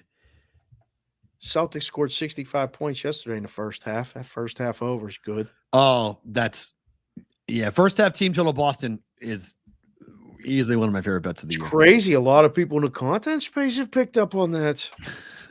Crazy. Thank you for watching the show. I had not heard about it until we started doing this, and then you said it. Now I'm going on and I'm crediting you, of course. But every show I go on, I say, "What do you like, Dave?" Perrault likes Celtics team total over. It's only gone over like 6 out of the last 8 games. They average 62 points to 65 points a game, and they won't move the number. Nope. I sound really smart. I'm like, that's my guy. He told me that. I'm just watching it. I'm amazed they don't move the number. Number should be 63.5. Let's see what Boston's averaging on the road right now. Celtics are averaging, they're actually the 4th most offensively driven team on the road this year. 60.5 points per game on the road. 0.5? 60.5. Yep. 60.5. Oh, that's why it's 61. At home. 60.5. Okay. Uh-oh. Look 7. at that frozen face. Man, oh man, they got you again. Mikey's going to get you. 62. You made the Ravens guy face. 62.7 average for a Celtics overall. At home. Nope, overall. On the road, 64. At home is 64. Oh. They're the number 1 team at home, number 4 team on the road, number 1 team overall in first half points per game. The Juice just came in the chat and said the Celtics pissed them off last night. Sure. I get it. I mean, we talked about it yesterday, so I didn't bet it. I was nervous about it. I was like, that's a kryptonite team right now for Tatum. Like they can't close. I don't know if it's because that's where Jaylen Brown played his college basketball. He's got people in the stands and it gets into his head and he just doesn't play the way he's supposed to. I don't know, but they don't execute in the 4th quarter against the Warriors. Side's a toss-up. I mean, that's what that line tells you, but what the hell's going on right now? They're watching the show, Perrault. They're watching the show. It's 4. Wow. They just moved it to 4. It jumped. Our friends at Circa Just And our changed. friends at Superbook, thank you guys. Welcome, both of you. There it is. It's 4. Bet it now, How about- boys. If how you're about looking that? at this game and you like Sacramento at all, Take it and you now. like to lay 2 or 2.5, bet the money line, something right now. In the next 2 minutes, It's going to jump. 3.5 or 4, paying it across the market, guaranteed. Sacramento is Telling you, man. 10-3 to the over this year at home. Boston is 6-6 on the road. They went over last night by 24.5, but it went to overtime. Last game home against Washington for Sacramento, game went over by 22 points. I was on the under of that game. So to give you an idea of where I was, that was by far the highest total of the year involving the Kings at 251.5, and it flew over by 22.5 points. Hello. So much for me outthinking myself and going, I think that number is way too high. Was not even close to being high enough. The juice just came in there and dropped a prop. Give me Fox under 4.5 rebounds. What the hell? All right. There you The go. theory Tatum would is be- out. Told you. Tatum is out. Told you. LL. I told you. I didn't even need to know that. I told you. This is the game they punt. Like, I just said it. This is the game that Boston says, hey, we got the Clippers and the Lakers coming up. We don't give a fuck about the Kings. We're good. You can have it. Like, this is- Horford out. This is it. LL said Horford's out now too. Yeah, they're punting the game. They don't need it. They played overtime last night. They don't care. It doesn't It's matter. locked at MGM right Yeah. now. Mikey Osler's trying to bet it. They, Locked. they don't care. I You mean, guys Boston- are going to get all put on a blacklist. If you don't bet it now, you're going to put it on. They're trying to bet it right now. Everybody's locking it in the risk rooms. Because oh boy. that's, I mean, it was just 4, typical. It was just 3.5, predictable. 3.5, 3.5. Yeah. It's Boston's got much bigger games coming up in the next 10 days than this Don't one. besmirch Sacramento. I'm not besmirching it, but it's not a game that the team cares a lot about, and you can tell. So you sit Tatum, you sit Horford, you get them ready for the Clipper-Laker tandem because both those games are big. Both those games will have a ton of eyes on them. The team knows it. Warrior game of the 4, Warriors, Kings, Lakers, Clippers. The Kings game is the one that you say, Fugazi, we're out. We're good. You can have it. That's the one you got to have, though. They can when you still win look at without the him. list. Isn't that the one you have to win? No. I mean, Boston, right now, they don't have to win anything. I mean, look where they are. They're good. I don't know. If we go on a 4-game road and we say we're going to Golden State, Sacramento, Clippers, and Lakers, we know we're getting down in LA. I mean, we got to win both of those games, I think. Yeah. We lost the first game. We thought they I should have think won. we but have that's- to have the yeah. Kings game on the trip. But what do I know? Yeah. I mean, I don't know. Again, Business trip. Go get them.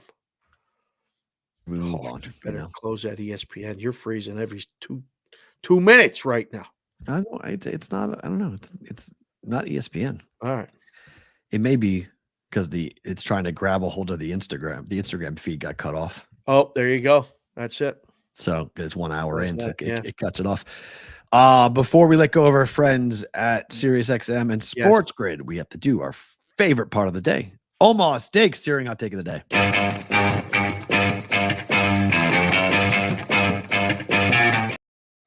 All right, here is a question. Why are NFL players being asked about Taylor Swift swearing on the TV broadcast? I feel like this is a trick question that you put in the rundown. You added it late, and I was like, what does he want to say here? Well, because Miles Bryant is the defensive back who was in the end zone when Travis Kelce did his impersonation of a soccer player and flopped. And- Jessica said she insists that that's a penalty. yeah, sure. And that's why Taylor jumped up and screamed the F word as loud as she could. And so Miles Bryant was asked about it. And he Wait, you heard basically- audio of this, or she just mouthed it? No, it was on TV. They had her on TV and she screamed the F word into, there's no way you know what she was yelling. It was the F word loud at what Miles Bryant and her thoughts did to her boyfriend. Oh. Travis Kelce flopped. No flag for good reason. It was not pass interference. But Miles Bryant was asked yesterday about that, and he basically said it was cool. Like it was cool to have Taylor care about this, that she cares about football and cares about his games, and it was fun. I just don't know why reporters are asking. Why are you asking Miles Bryant anything about this? Like, do you have Do you have a comment about Taylor Swift? Questions about Taylor. Taylor Swift yells at you because you were involved with it. I mean, want to ask everybody who tackles Travis now. You tackled Taylor Swift's boyfriend. How about this? Is that a big It's deal? uncomfortable. So dumb. It's so dumb. The whole thing is so incredibly dumb. Don't we have a meeting with the Taylor Swift people about the sponsorships? I don't know. Sure. What are you Like, doing? come on. I mean, my God. You want to put me in touch with 13? What's the name of her production company? 13 something is her production company. Yeah, sure. I'd sit down with him. I'd love to meet Papa, have a conversation. How did you do this? This is amazing. Trying to get Travis to come on the show. Oh, God. For the wife. Well, that's true. Yeah. She'll be very excited. She will be very excited. That's true. Although I think we have a better chance of getting Travis on Radio Row here in Vegas for the Super Bowl. Now, will he come if they're not in it? Yeah, because remember last year, him and Jason do a taping of their podcast. They'll tape the New Heights They here. were in it. Oh, that's right. They both were in it. I forgot. Oh, sorry. I forgot. Sorry. If it's Baltimore and San Francisco. Jason, they're not coming. Taylor and Travis will not be seen for when they get bounced, not if, but when they get bounced from the playoffs, that's going to be, we won't see Travis Kelce for a month. They're going to disappear. No debate in my mind. They will disappear until her next, I think her tour starts back up in February. Let me see.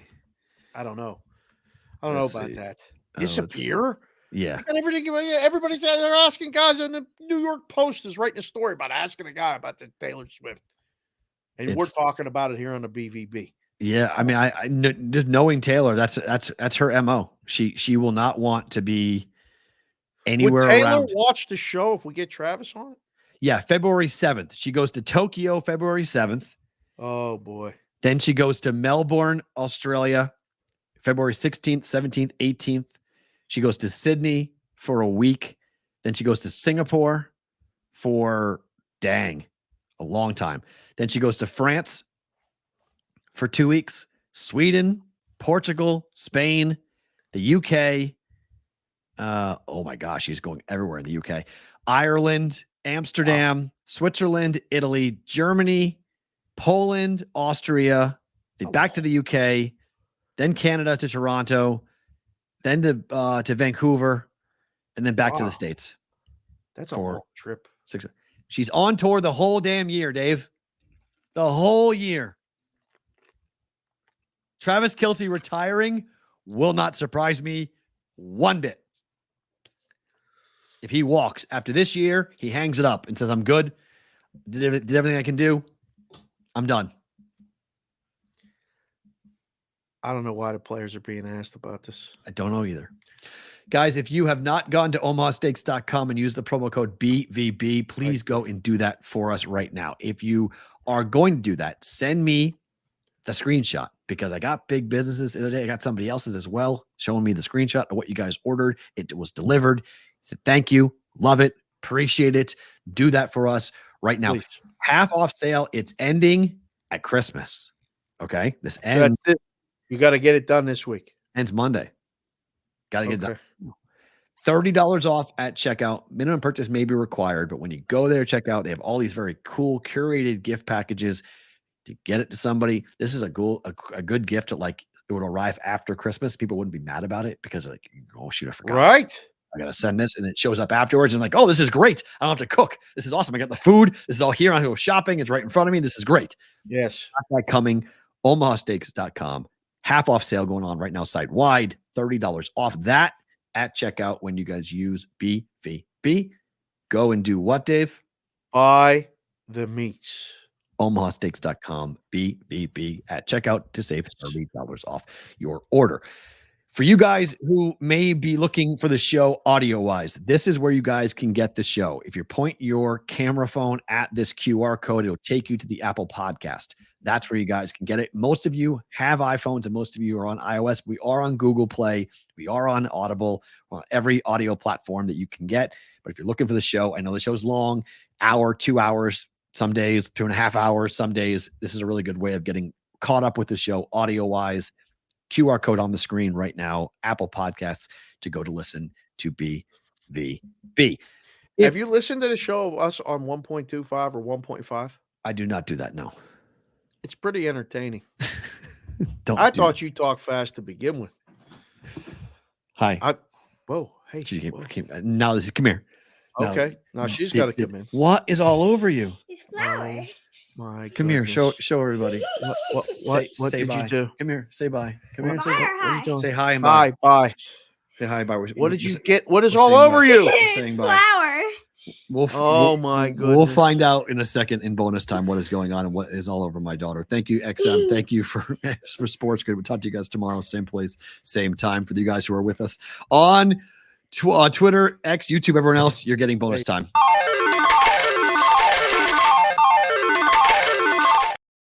The heck is all over you? What is all over you? What is all over you? We're making flour. You need that to hear Dave. You need that to Put hear that in Dave. your ear. You got to put that in your ear so you can hear Dave. Okay. You're so making what what? is in your ear, Maddie? Cookies. Or what is all? You're You're making making cookies. Yeah. I thought you didn't like making Oh. cookies because when I asked you to make cookies a couple nights ago, you told me I don't like making cookies. I did?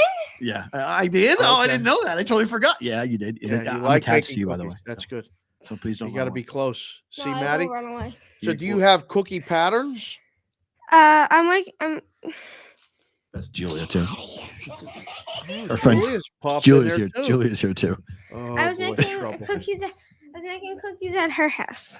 Oh, okay, good. All right, well, that's awesome. Are you done making? Are you done or no? No, we still have to All right, decorate them. Go ahead. Go All back. right, Go go. back. Can I get my Jamba Juice, please? Yeah, it's on the fridge. Tomorrow. Yeah, Goodbye. yeah. Just Bye. Madeline, come back when you're done decorating. Close the door and come back when you're done decorating. Thank you. Yeah. So, welcome to our lives, guys. This is what we this is the romper room of our lives. But I'm very lucky that one of her good friends lives on the street, so she can go do and play. And I'm very, very, Very fortunate. lucky. Very lucky because it causes me gets her off her iPad for starters, but secondly, it causes Which me is to great. have her to be able to go and do her thing. So that's I appreciate Julia a lot. Yeah. All right, so here we go with some quick looks at the NFL. Thursday night, Rams Saints, totals 46. Still haven't decided. I haven't either. I still have not decided. My I don't, really first don't know. My first is the Rams. That's my first call. Yeah. But I don't know. Lane 4 is. I don't think the Saints on the road. I don't think they're going to travel and score. At home, different story. On the road, they just. I don't buy it. Rams aren't dead for the playoffs. No.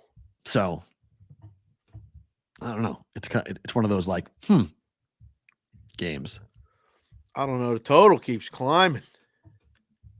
because that Rams offense. It's 46. Yeah. What the hell am I missing? I'm letting bet over. I like under. Because that Rams defense gives up points. I know. And the Rams offense scores. So sick of it. I like the Saints every week, and then it finally was like last week. I'm just not. Told doing you it. to I take won't the- pick the game. I know. I told you. I know. This would be the game the Saints will win outright. See, I don't know. I'm not at home. Plus They're on the the road. points for sure. They're at I home. don't know. They're at home. I can't would see- agree with you. With the Rams in their building, it matters for the Rams. This is a great standalone. This is the best game so far that Amazon's had from a playoff perspective. Is this game? This impacts a lot of teams. Outcome Yeah, of this. it's in the dome, no weather. This will be good. I mean, Yeah. this will be something to watch. I haven't decided yet. I don't know. This number keeps climbing. It's with the- annoying. with the I'm Bengals. getting aggravated looking at this game every day. The producer, the Bettis show just sent me a text, and I got to pick the Steeler game. Bettis took me off the Christmas card list because he had me make fun of him for fumbling the ball against the Colts. Oh no. Yeah. He So he said, "Oh, I give him the business every time about it." So I was literally on a fever dream, Right. alive, like awake, and I shot the video and I sent it in. I said, "Is this good?" He said, "Yeah." And I went straight to the doctor and then slept for 3 days. But he sent me the finished product. And after I did the video, Jerome, I posted it on Twitter. The Jenna doing the show says to him, Wow, because I did. He missed it. He missed it. He missed it. If you rewatch the Vanderjack miss after, every person on the field, NFL Films mic'd, had everybody mic'd. Well, they did a montage of people saying he missed it. He missed it. He missed it. So I did that in the video, and Jerome goes, Dave's been doing so great, but Dave's now off my Christmas list, and so is the producer Dean. My Christmas list just got 2 persons shorter. See you later. Started laughing. That's So great. I gotta play the Jerome this week. What's the play? Is it the Steelers? Steelers money line.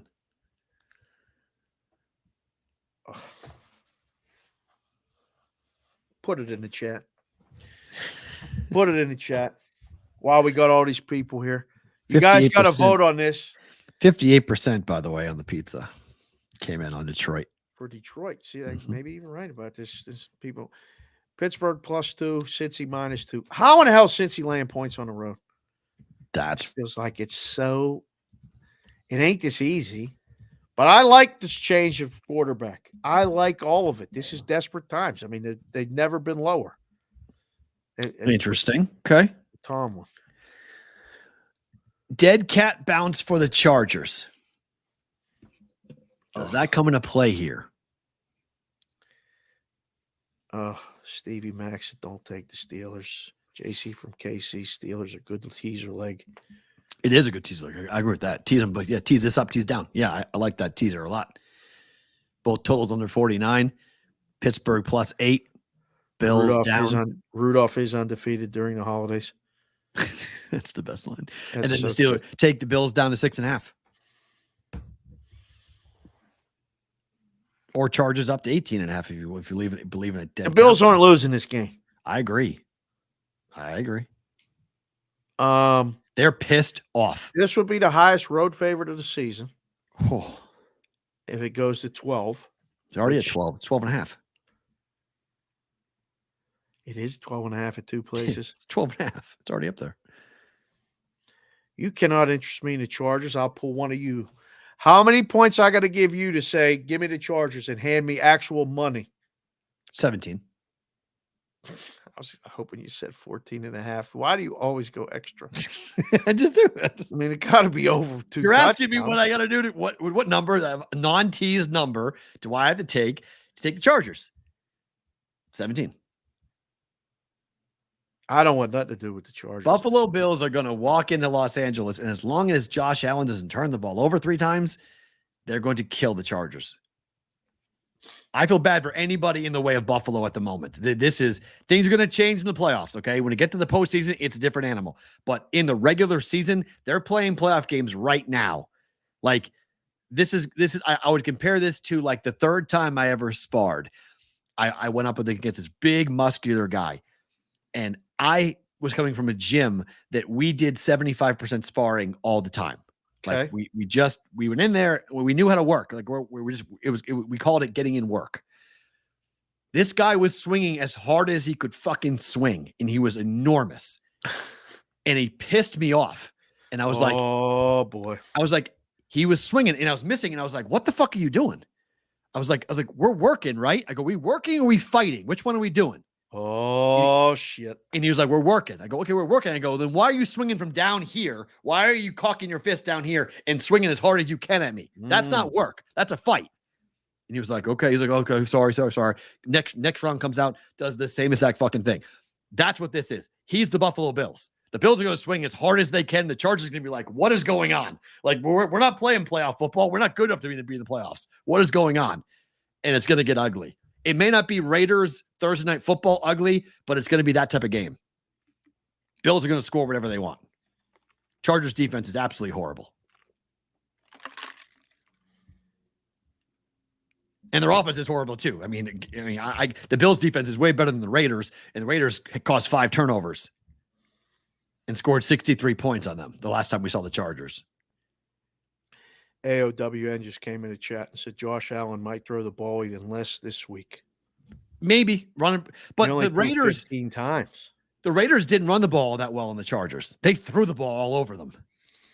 So I don't know if I can subscribe to that. They may attack. They may just Stephon Diggs may have an all-time game. got to pad his stats a little bit and make him okay for the playoffs. That's wideouts get pissy when you run the ball for 200 plus yards. I don't know. This might be the flip of last week.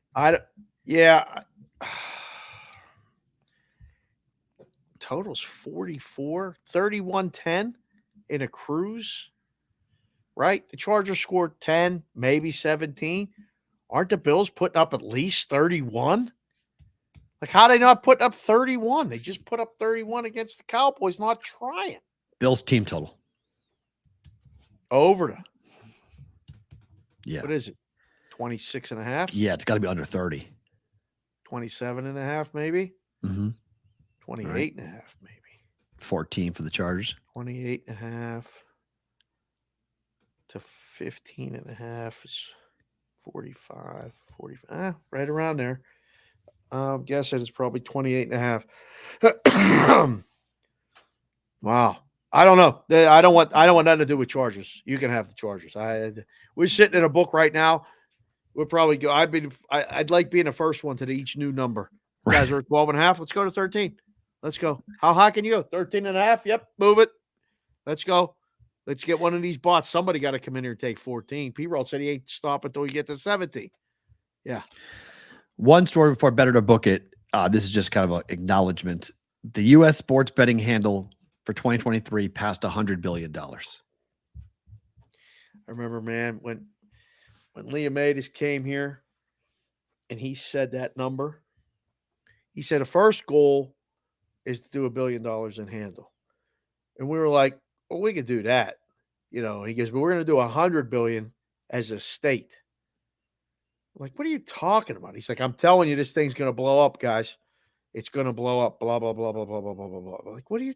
Okay. He thought Nevada would do 100 billion alone. Well, no, but he was talking about New York when because they came from New York. Okay. So he's like the state. He said, well, New York will do 100 billion. What? Come on. I remember a lot of people live there. I remember the week after PASPA was overturned. Yep. On my show, I had 2 interviews. The first interview was the head of the American Gaming Association at the time, Sarah Slane, and Chad Millman, who at the time was my boss at the Action Network. And Sarah said $5 billion. She goes, we project that the handle in America for legalized sports betting at maturity now, we're not even at maturity, by the way. Okay. At maturity was $5 billion. That's only 95 billion off. That's why these numbers they invent are crazy. Chad came in and said, did she say 5 billion? I said, yeah. He was like, do you agree with that? Do you think it's going to be that high? I was like, I don't know. I was like, she says 5 billion. That's a huge, remember, we're going from Nevada's numbers only, guys, right? To 5, to extrapolating it, yeah, to pushing it out. And people were predicting 5. We're not even at maturity. She said 5 billion at maturity. Right. We're at 100 billion, and we're not even with Texas, Florida, and California yet. Yeah, Florida's starting to add up, those numbers though. But you're right. See, and I was the guy saying they're not even close. They're like, Dave, what are you talking about? I was coming from the offshore world. I mean, I saw this. We were doing this out of a little office in a hole in the wall with phones only. Like, we didn't have app wagering. Right. And I'm like, you guys don't know what you're talking about. These numbers are going to explode. If you're actually going to take bets and see the numbers, they're going to explode. 27.5 for the Bills team total at Caesars and at Bet Rivers. Thanks to Football Guy 97 and AOWN. Love it. So over that for sure.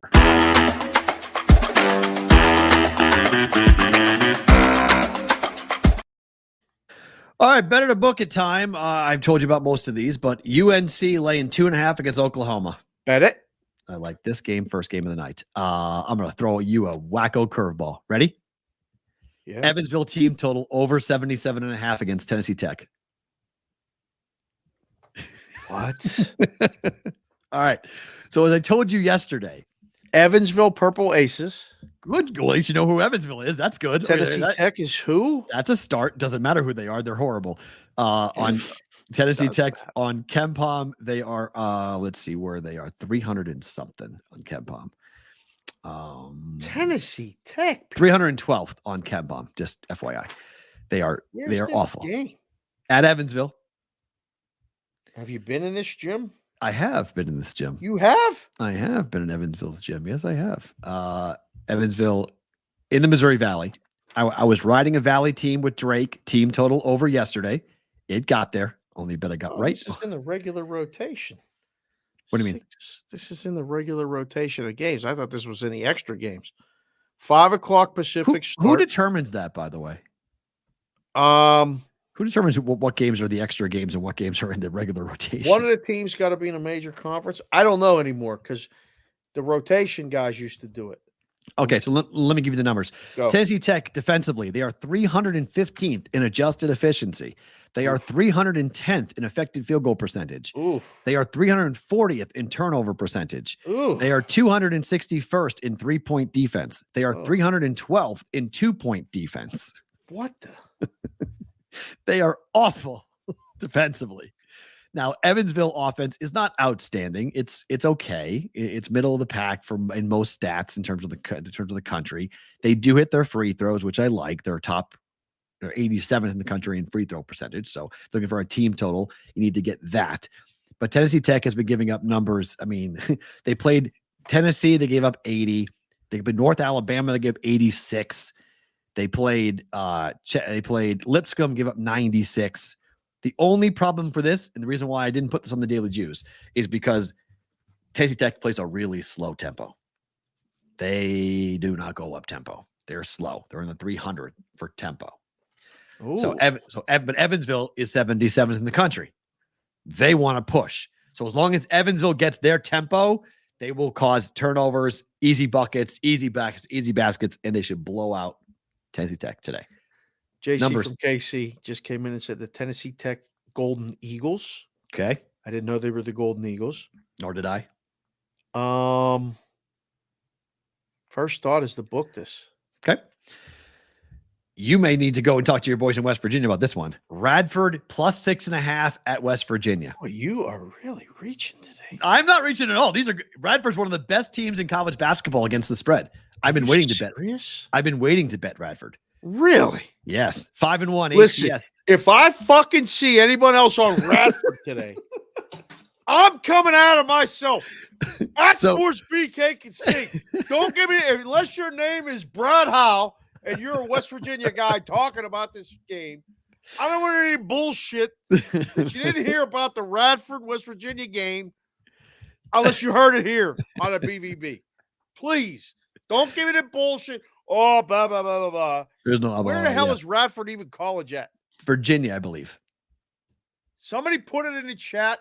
Where in the hell is Radford? I'm pretty sure. You got 6.5? Yes. It's up now. Went the other way. Hold on. I don't even see this thing. Isn't it up to 7 now? It's 7.5 now. On. West Virginia, Radford. Where's this game? So. Oh, this got to be in the extra games. Let's see. Probably. No. Robert Morrison saying free. Oh, it is. It is in the extra games. This is going to be on the TVs in the station casinos today. Okay.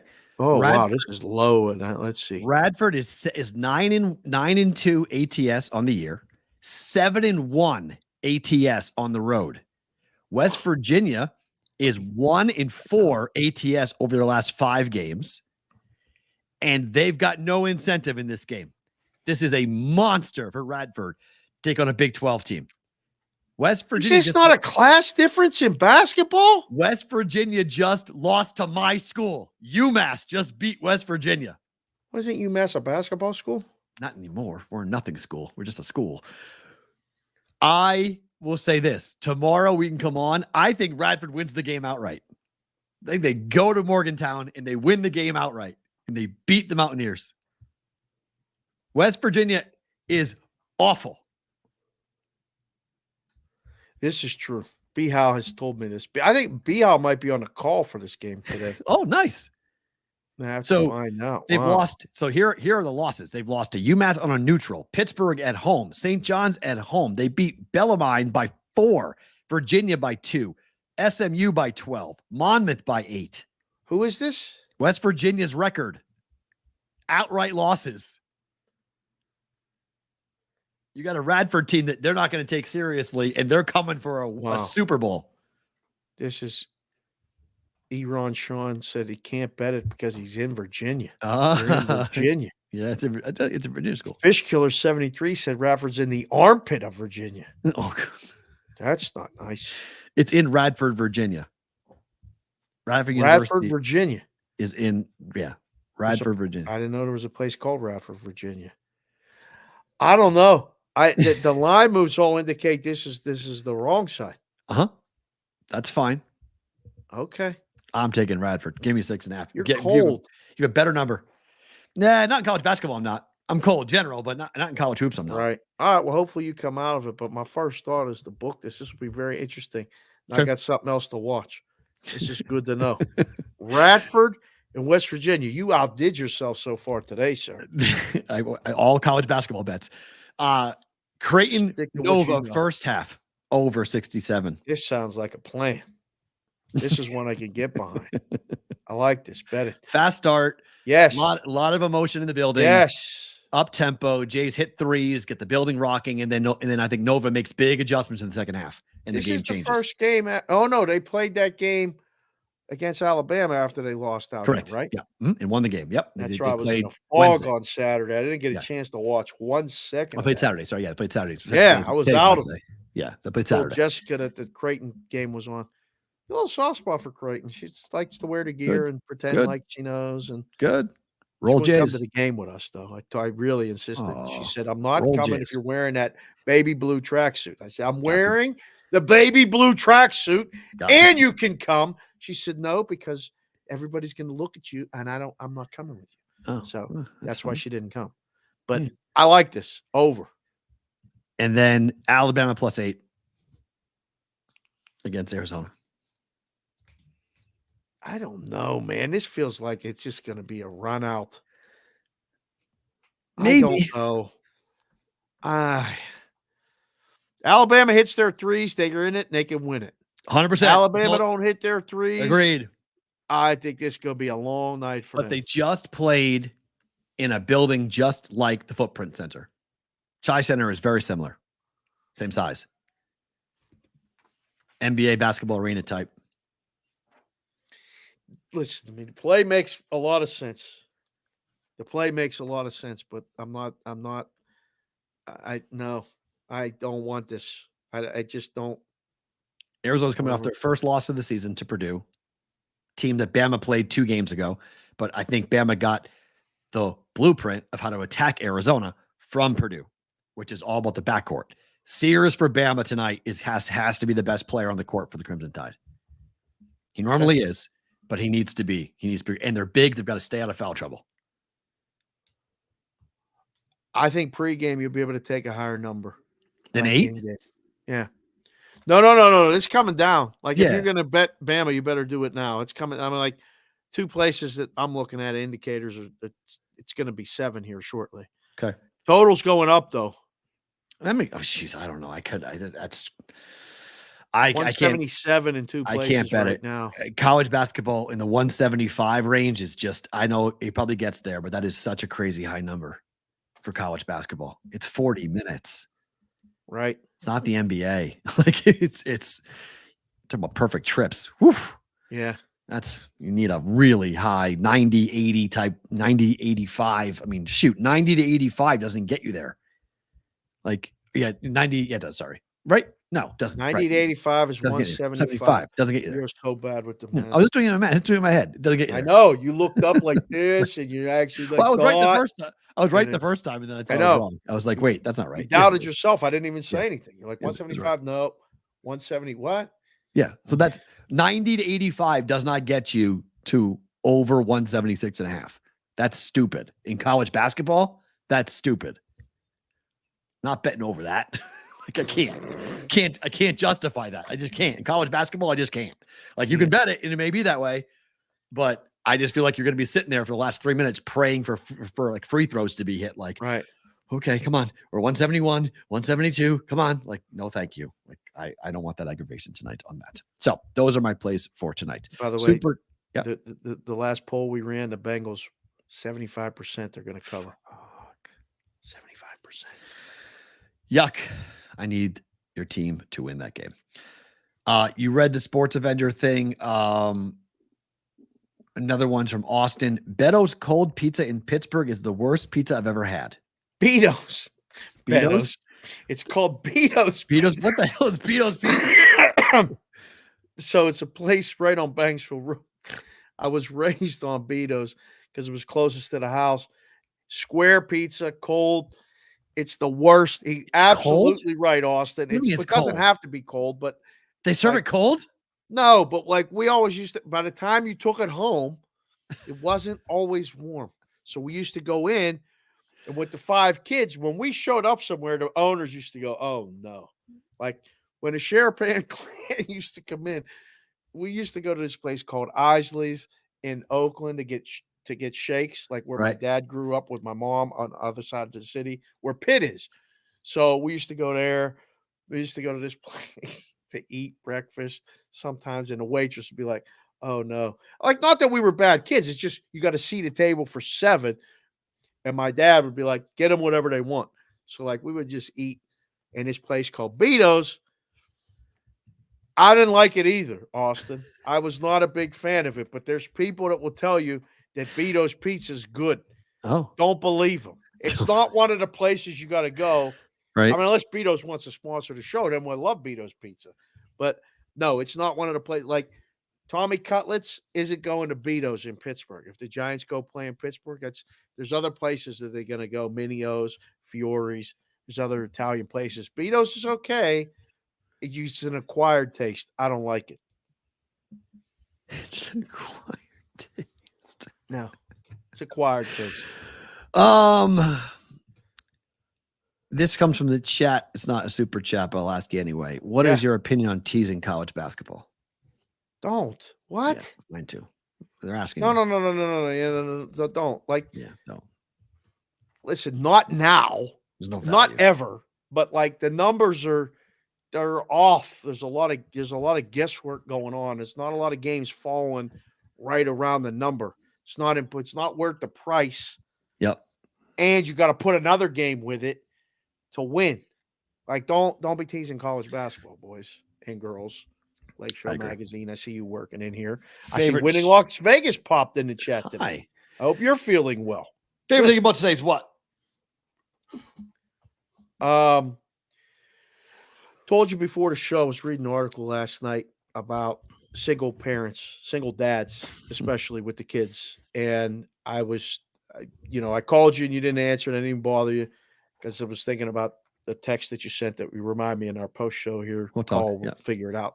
Yeah. But I just was thinking about a lot of things last night and how hard a lot of times this season is for a lot of people. I mean, thank God she drives me crazy, but Jessica really runs a tight ship. I'm lucky I'm allowed sometimes in the house.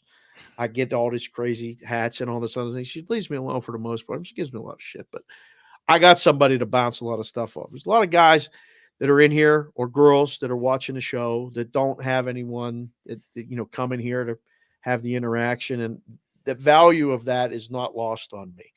And I just thought, like, man, we got a couple more shows left. It's hard to find time. Yesterday we did the show. You posted a clip. You ran the kid down to the mall. You came back. You watched the rest of the game. We had 2 more calls in between about what are we going to do for Super Bowl, maybe not, all this other stuff. And I'm like, I don't know how people do it. And I used to try my best to be the single parents' easiest part of their day when I was a coach for a lot of parents that were just trying to get their kids to practice on time and trying to pick them up. And a lot of times, I ended up buying that van so parents that couldn't go on road trips or take their kids could just give their kid to me and they could still be part of the team and do a lot of the stuff. Wow. And that van is still kicking and we ain't getting rid of that van. No matter what my wife tries to say, we ain't getting a new car. That Lexus, to remember, ain't happening at this house, Jess. So if you're watching the show. Wow. So, Brennan, just by the way, Brennan, single dad of 3 here. Appreciate the shout out, Dave. Much love. So dude, there you go. you guys are unbelievable. I mean, like single moms get a lot of credit. Single They do. dads deserve as much credit as well. It is really fucking hard to do what you do. And I don't think people you get shit on, you get stepped on, you get ignored, and the kids are looking at you because they ain't getting whatever they're supposed to be getting maybe on the other half. And I see it all the time. I was just in a book this morning. That was going to be my favorite thing about today. Being in a book in the morning of Christmas week. Some people think it's great and this and that. All I see is a lot of lonely guys Yeah, I was going to say. hanging out because they ain't got nowhere else to go. Right. And if you're out and about, think about those people. And especially the people working because they got families too. These places don't close. It's, and I was blessed that I would work Thanksgiving and I would work New Year's because I had kids. And they said, Dave, go be with the kids. So a lot of times, like I wouldn't be working this weekend, Saturday, Sunday, Monday. I was very lucky. But for a lot of years, like when I was in Curacao, I did. Before I had the kids here, I did. If you're single and you can't, don't worry about it. Like the time with your kids is most important, no matter what it is, what you're doing. You see, she had no desire to bake cookies with you. No. She's over there. She's over there. I asked her. And she's Betty Crocker. Right. Yes. I was like, I'm going to give her so much shit for that. I'm going to be like, okay. So I see that. But that was, now it's, and I'm very lucky that I have a friend that Madeline can go and spend time. She's been in the same class. We literally met Julia, who was in here. We met her as I was looking at this house. We met them as I came out. And it was like, she saw Madeline's, she had a shirt on for her school. And she goes, I'm going to that school too. And she was like, yeah. And she's like, oh, and then they're next year, they're in the same class and they've been tight as, together since. So it's easy. It's been a huge thankful for me because we don't have, what you're going to find out is now you're trying to find all this time to do that stuff together. And I'm dealing with the other end of it where a lot of times I'm literally a crash pad. This house is a crash pad for my older kids. They got friends. They got things they got to do. They got holiday parties. They got this. They're making plans to go to UNLV basketball game tomorrow. I said, I like basketball. They're like, yeah, we're going without you. And I said, oh, okay. Aww. Like, so you find out real quick where you stand and it's okay. Just know that keep that ship pointed north. It's always forward, never straight. We'll be here except for next week. We won't be here at the same time every day. But we're here. You guys can come in. There's zero judgment, but I just wanted to tip my cap to all the dads doing the thing for holiday season because this shit ain't easy. Amen to that. Now I've got 3 things. First thing is Doug McDermott getting his number retired tonight. I'm super excited to watch the ceremony. Congratulations to Doug. A really cool honor for him. He becomes the 5th basketball player ever for Creighton University to have his number retired tonight. I told that story earlier on the show. You can go back and watch it. Number 2, this came from a guy in Ohio who wrote to me and you who said, I'll not read the whole thing, but I'll read half of it. He said, I felt the emotions that you and Dave were talking about with the Vegas shooting, even though I'm in Toledo, Ohio. Anyways, I just wanted to thank you truly from the bottom of my heart and relay the same message to Dave because he's so awesome as well, especially since I've been dealing with some very difficult times over the past year with my parents and my siblings. You guys are my escape. So again, thank you, man, for what you're doing. Keep doing what you're doing. I, along with so many others, love your show. Thanks, man. Gary in Toledo, Ohio. It's a longer email that he wrote on that stuff, but I just bring it up because you guys have been sending these stuffs to us and this is the fuel. Like Dave always says, like, this is when we hear these things from you guys.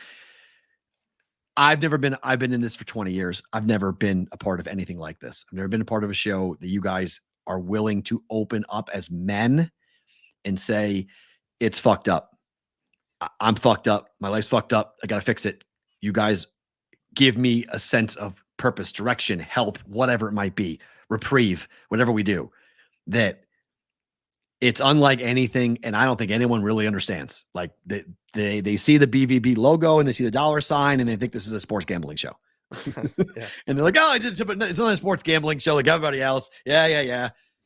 Really isn't, though. It's not even close to what others do. So thank you. Keep those notes coming. We love to see it. We love to hear it. And then finally, yesterday was a really cool deal. So I started teaching at UNLV 4 years ago.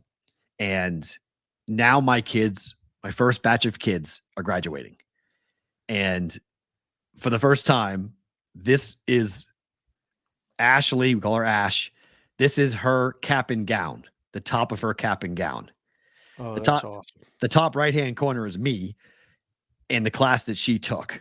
And this was the last day of class. We took the picture together as the whole class. And she posted that and sent that to me yesterday. And I was just beside myself. And I thought it was just like, it was such a cool moment. And I was so like. So that's the top of her hat. Yeah, that's the top of her cap. She walked yesterday. She got her diploma yesterday. So she graduated. I've had kids graduate before. They did walk down there. They did. I don't know if she walked. She was in cap and gown with her family. So I think it was. Okay. It may have been just like you show up when you want and come get your diploma. I don't know. I don't know how big. I don't know because there weren't pictures of the whole walk. I know they said they weren't going to do it like that. Okay, because she's in a full cap and gown, but I was hoping they canceled. They said that the hell with this, we are going to do it. I don't know. Yeah, I don't know if there was a ceremony or not. She just had a bunch of pictures and she sent me that one and said, I couldn't have done this without you. And I was like, cut it out. I was like, cut it out. Yes, you could have. But she's like, no, seriously. She's like, you've given me a direction. I'm super proud of her. She now works at one of the major radio groups here in town, does all sorts of production, promotions, does everything I told her to do in terms of the class, like get in there and do whatever you can do. She started as an intern, worked her way up. Now she does events. Now she does appearances. She does different odds and end hits with the night show here for the local country station. She's popping on and doing stuff. Yeah. So it's just, she's had a full-time job while she was in school. So she walks out and right into a job and she can work even more for them. And she's got other stuff for them to do it. So it's just super rewarding to see a kid who had a little bit of a thought and an idea and has now turned it into a career. And who knows how long Ash will stay with the career and how long, but just for now, that was a really cool moment for me. I never had that happen before. I was like, that's our class. I was like, that's our class. Great. So that was my favorite thing about today, to have that and to see these kids. I love teaching at UNLV. It's really rewarding and really special and fun. Awesome. So guys, we're back tomorrow. Sorry, went a little long today. Appreciate you guys hanging out with us. We're back same place, same time, Thursday, BvB. We will be back. We'll have a full recap of everything and Thursday night football tomorrow night for BvB.